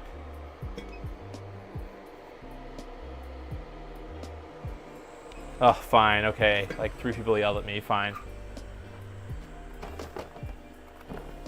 Something, do it my way, it'll be done faster.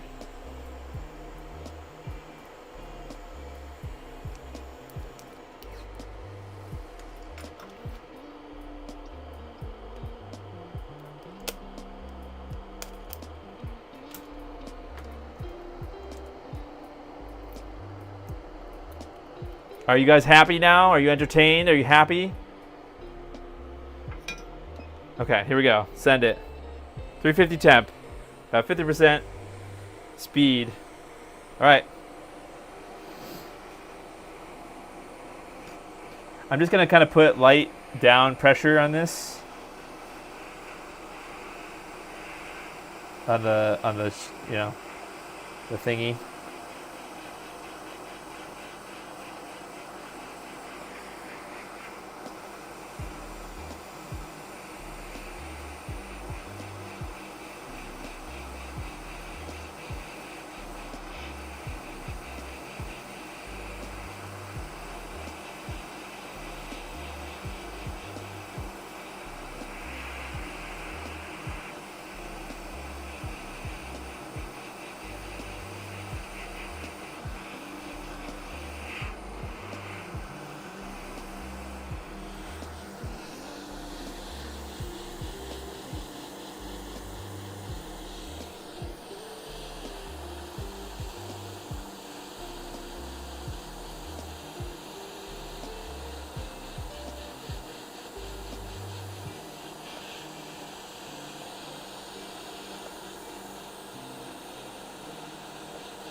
You're boxing, I'm driving a bus. What?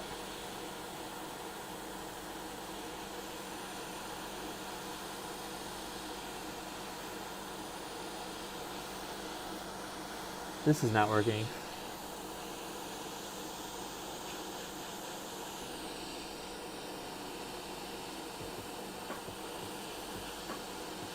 Oh, God.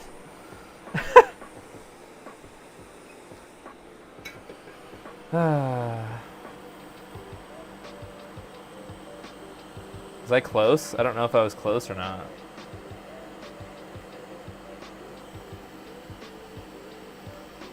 I hope it's not cold air.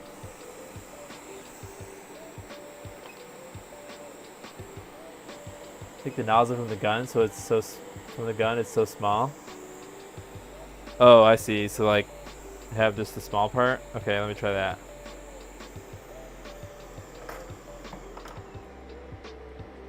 Oh, it's melting all right. Thanks, sweet thing. The problem now is this thing is, I don't have a great way of removing this nozzle.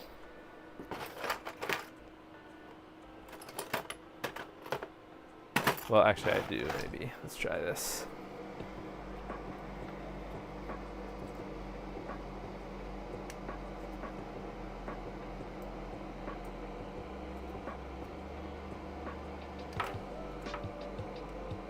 Okay, get off nozzle. Get off nozzle. Woo! Okay. I have a bigger nozzle. Should I use the bigger nozzle? I have this. Should I carefully put that on? All right, send it.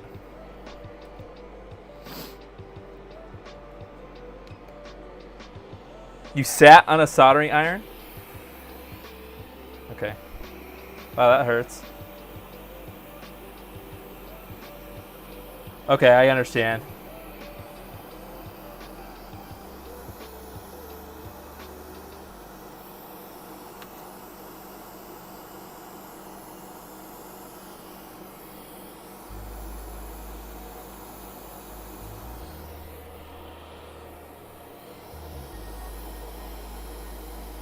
I need my maybe tweezers. Just gonna do it with the tweezers in here.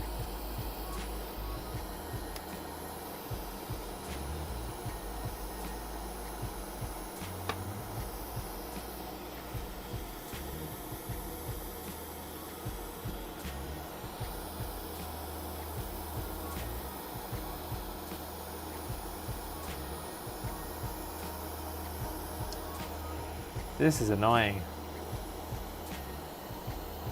It just doesn't seem like it's working well. My camera is melting for sure.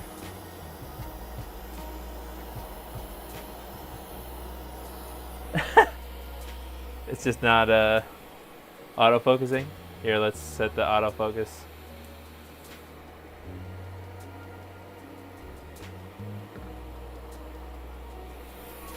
Man. Okay, maybe more air. More air!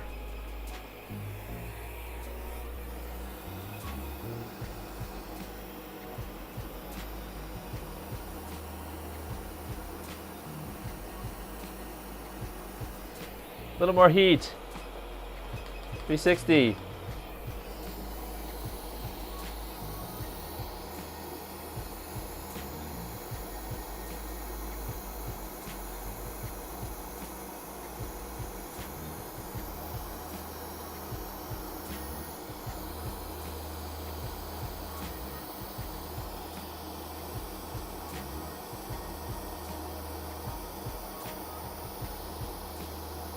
No, this shit's not working. What the heck?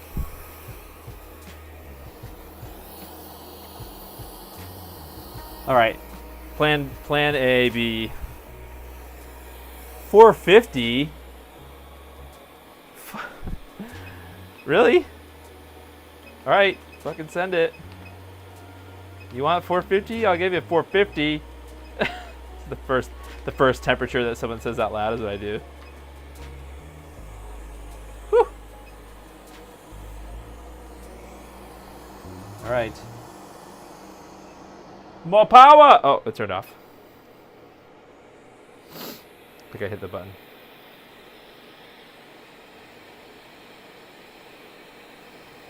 Okay, more power!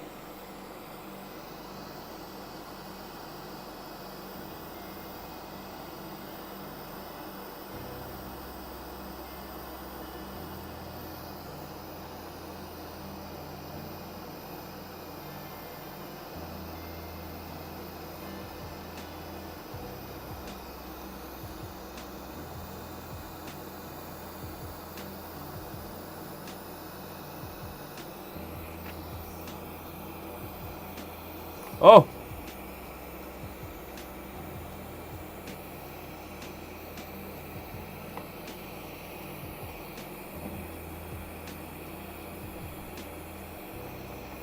Oh, it's hot.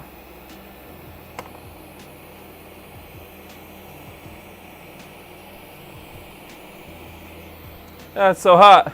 The Xbox is screaming for help. Oh, okay, wait. We're getting somewhere, but I have to, the problem now is I'm getting, oh my god, I'm getting, I'm getting, whatever, thermal paste everywhere. There's a bubble in my thing here. The problem is I don't have the leverage to, like there's not enough space for me to really pry this sucker off. We're getting somewhere though. All right, I need to adjust the angle of the dangle. Thank you. You guys can't. Okay, we're gonna try this. This is probably dumb. Yeah, try it. You guys can't see this at all, but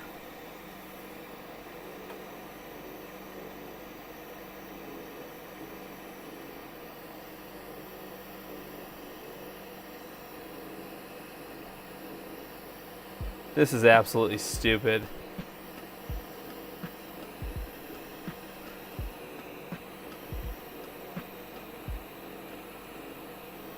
This is the literally worst way that you could possibly do this. How I'm doing it. Oh, okay. It's off. Ouch, that's very hot. I think I might have melted my spudger. Don't do it the way that I did it. That was so stupid. This motherboard wants to explode. No, I think it's fine. That's funny. Okay, well, it's off.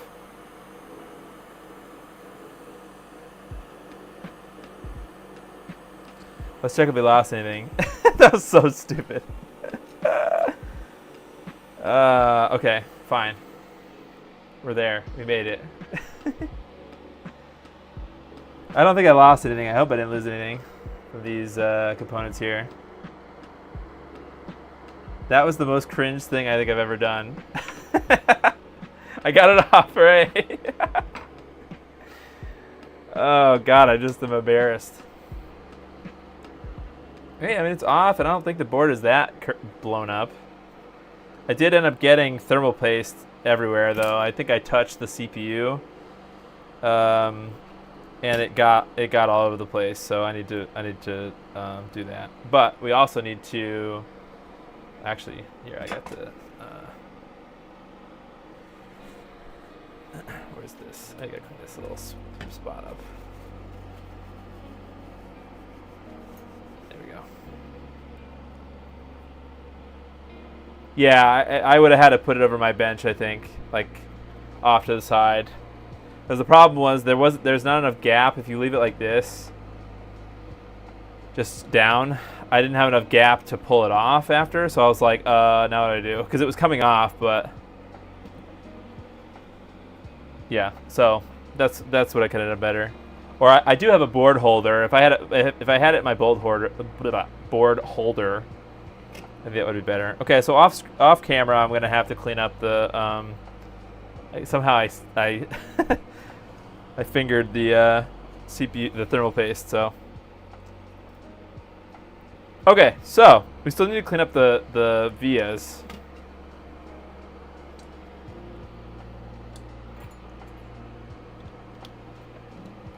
And that should be pretty easy with some, I hope, with just some solder braid.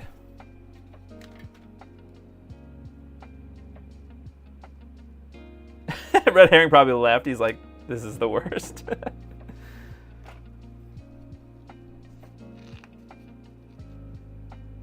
Okay.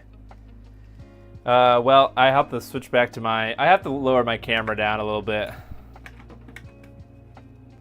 Because right now it's too far away on its oh wait, I didn't even zoom in. Let me try to zoom in. Yeah, that might be enough to see what we're doing. Sure.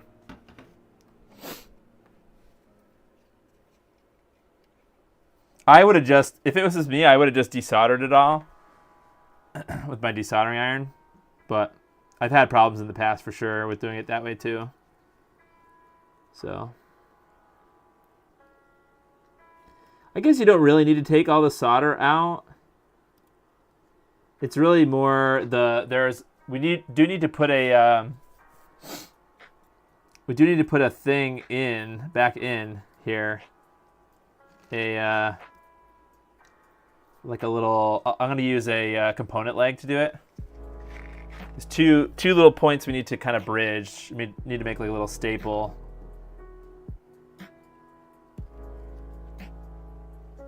Flux? I guess I could try, I mean, there's flux in the thing, but I guess I can add flux again here. It's going to evaporate in about a millisecond, but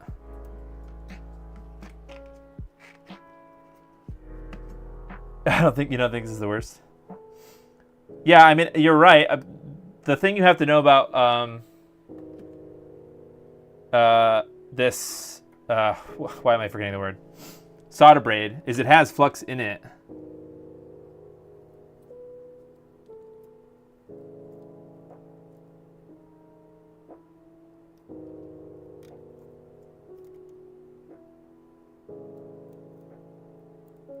But, adding more flux probably doesn't hurt. If you know, ouch, I just touch all the hot things today. If you notice that it's not really working well, you probably have a section where the flux has been heated off it already. It's like, here's a kind of fresh. All right, you guys don't need to argue about that. It's yeah, I can see both sides. You can do whatever you want.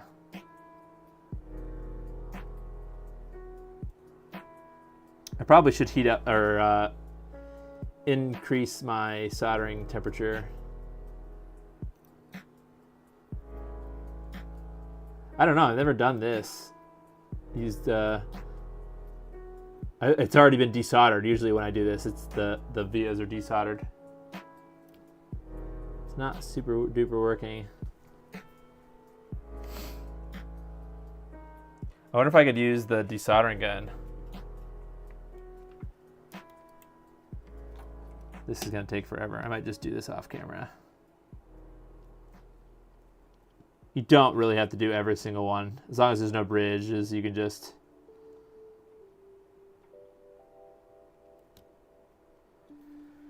Let's try out the flex.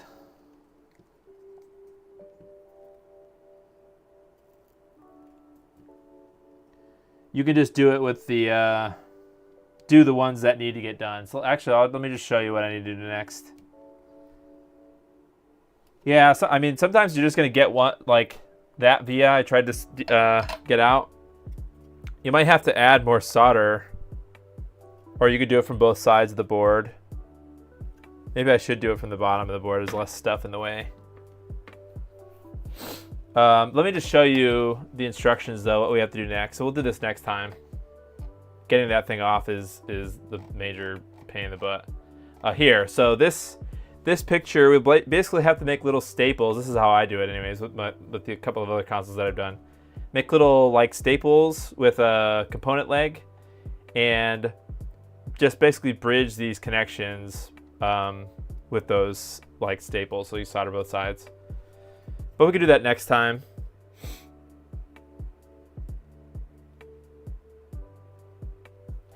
Yeah, let's just see what happens when I do it from the bottom here.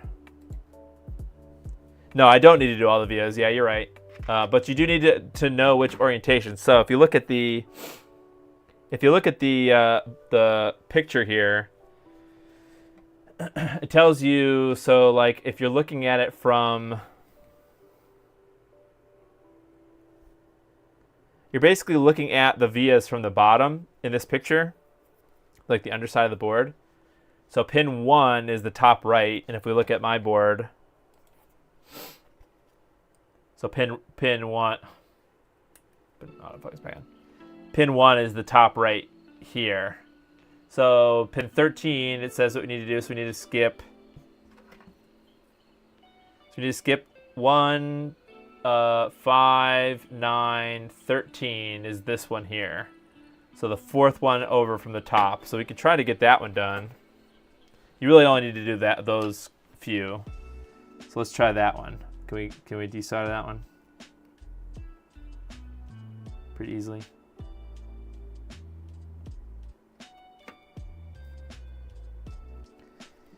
Also, it may help to add solder. Yeah,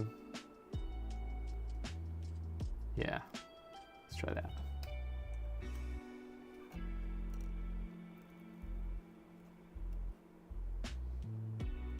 That can help. Hey, look at that. Okay, so that was 13, and then directly underneath it, kind of at a diagonal, is 14. So that's what we're gonna bridge to. So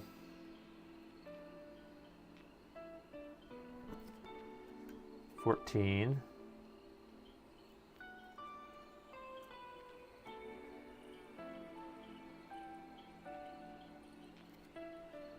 Nope, didn't quite work. Let's try that again.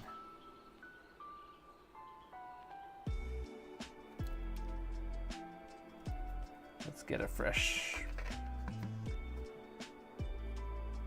Well, I guess I could use one of these spots down here.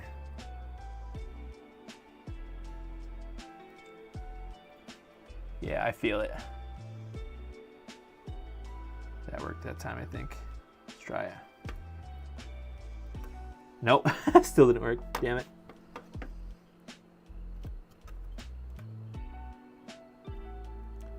Well, maybe we can do it from the top. It seems like it kind of dripped out.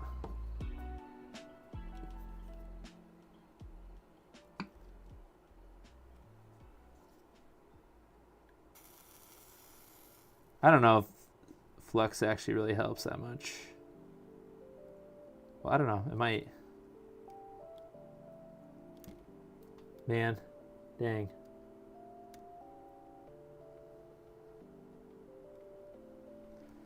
Well, that's fine. I'll desolder these all before next time. See, I don't know. I feel like now you're doing extra work. Maybe Red doesn't even bother with desoldering these. Maybe he just probably connects them with a thing and moves on. So like just leaves all these here. But if you really want this to be reversible ever in the future, you know, you have to clear these. Otherwise, you're not going to get the piece back in, the connector back in. Hey, Vincent, I'm giving up. I'm going to bed. No, kind of. So we're gonna finish up. We're gonna finish up in next week, and I'll clear these out, clear all these via holes. Not necessary, I don't think, but that's how I'm gonna do it. And then we'll pick back up with this. So we're probably halfway done with the. Well, once we do those like staple things, we're probably. Well, I don't know, maybe a third of the way done with the, but we should be able to finish it up that next time. I have to clean the stuff off the board. Schmutz. Man, it's all in my hands. The thermal paste. What the heck happened? All right, cool. Well, that was cringe, but fine. We got the thing off. Not the way I would have loved to do it, but that's right. What do I recommend for flux? Well, I really only ever use two different kinds if you don't count wax flux, which I use sometimes to dip. Well, I used to use it. I don't really use it that much anymore. But I have a little thingy. I actually have a video. A YouTube video about most of the tools that I use. It's a little bit out of date. The only thing that's changed since I made that video was I use a different soldering iron now. But I do have a video that does talk about all the tools that I use, and it has affiliate links too. So if you want to use that, it kind of supports me. But I'll talk about it quickly before I go. So I've only ever really used two kinds. So I had this little like dropper bottle. And I fill it with this MG Chemicals 836 liquid flux. There's good things and bad things that I like about this, okay? The good part about this, the 836, is it is pretty much no clean. It evaporates pretty quickly. And it doesn't leave that much of a residue. So that's what I like about it. The problem with it is it evaporates quickly. So like on the one side, it does kind of go away and like disappear, sort of. It doesn't leave that much of residue, but it literally evaporates fairly quickly, like within like a second or two. So it's not good for. It's good for touching up a joint and then like having the flux kind of like go away. It doesn't stick around. So when I'm doing surface mount soldering or like I did with the LPC rebuild, like inside of the rebuild board in here, I kind of wanted the solder to stick around a little more, you know, give me more time to kind of like get good joints for that. This was actually recommended by Meg Megahertz. Actually, I bought it from his site. So this is Amtech VS213. So it's more of like a gel sort of than a liquid. But so basically it's more viscous, and what that means is it's thicker, and it can run like if you use. It's actually not the thickest Amtech flux. They make one that is thicker, specifically for hot air, because it stays like the problem with the VS213 in my opinion is when you use it with hot air, it does liquefy pretty quickly, and then the hot air kind of like spreads it all over, like away too much, right? So it kind of goes away from the zone that you're trying to heat with hot air too quickly. I can't remember off the top of my head what the other model of the whatever the model number is for the tackier stuff, but that is supposed to stay viscous more. So that is better. I've never used it, but I can imagine that being better for hot air specifically.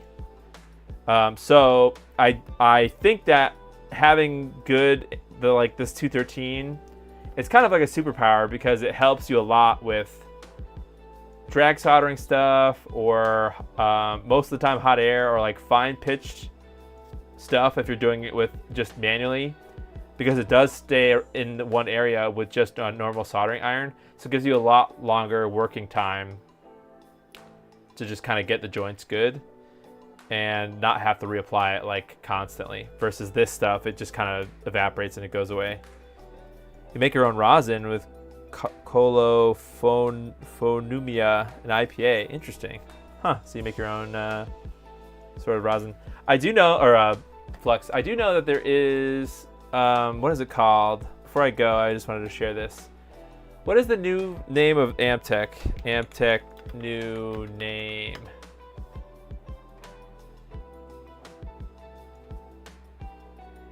What is Amtech's actual company name? Amtech Direct? Let's just call it Amtech Flux name. Which audio amplifier do I recommend? I have the RVL amp, I believe, in mind. Stereo. Okay, here we go. Stereo is what I was thinking of. So let's see. Amtech Flux 213. Maybe they don't call it that. Or 559, I think, is the other one I was thinking of. So 213, according to Google at least, Amtech 213 is thinner than the popular 559 and easier to clean. So I like general soldering, I think, is better for the 213 because it does eventually get liquid. If you're heating it in a spot, it does kind of get liquid, but it's fine for hand soldering. If you're using hot air, I bet you 559 is probably better because it stays more viscous and it stays in one area and it doesn't get blown around by the hot air gun. But I think there's something with Amtech, the company that actually produced the flux, and Amtech, the people that invented the flux. So there's two different entities, right? I think it had to do with the company that produced it. I don't know. There's some drama or something behind this, and they split up. So Amtech, the brand name, makes new kinds of flux, but Steri or Sturi, whatever, makes the older products under a different name. So I think you can get this, well, at least this 559, which is the kind I haven't used, is now called, you could buy it under the name Steri V2 TF or something. And it's cheaper, actually, so it's kind of interesting. So you can buy it cheaper under that other name, but it's the same product as far as I know. But there are newer products I think that Amtech makes. How about SMD? I think just the 213 is fine. If I'm not using hot air and I'm just using my regular soldering iron, I would not recommend liquid flux. I wouldn't use this MG Chemicals. This Amtech VS213 is great. It's awesome. I use that a lot. I don't have any. I mean, I would love to have an affiliate link. I have it in that video where I talk about the product. I think I talk about it in the products that I use, or the tools that I use video. But that's the best. In my opinion, that's really good. You have to also understand that if you're just soldering a capacitor or something, your solder has flux in it, right? It kind of evaporates pretty quickly, but you don't always need to add flux to something. As well as good solder braid also has flux in it inside of the braid. So that's just kind of a side note. It's you don't always need to add flux, extra flux, I suppose. So that's just a side note. Kester 959 halide free, no clean flux. Interesting. Okay. Yeah, I've only ever used these two, and I don't use the liquid flux that often anymore. I only really ever use that to touch up. Well, not all. Okay, that's true. Not all solder has flux in it. I would recommend that you buy a solder that has flux in it.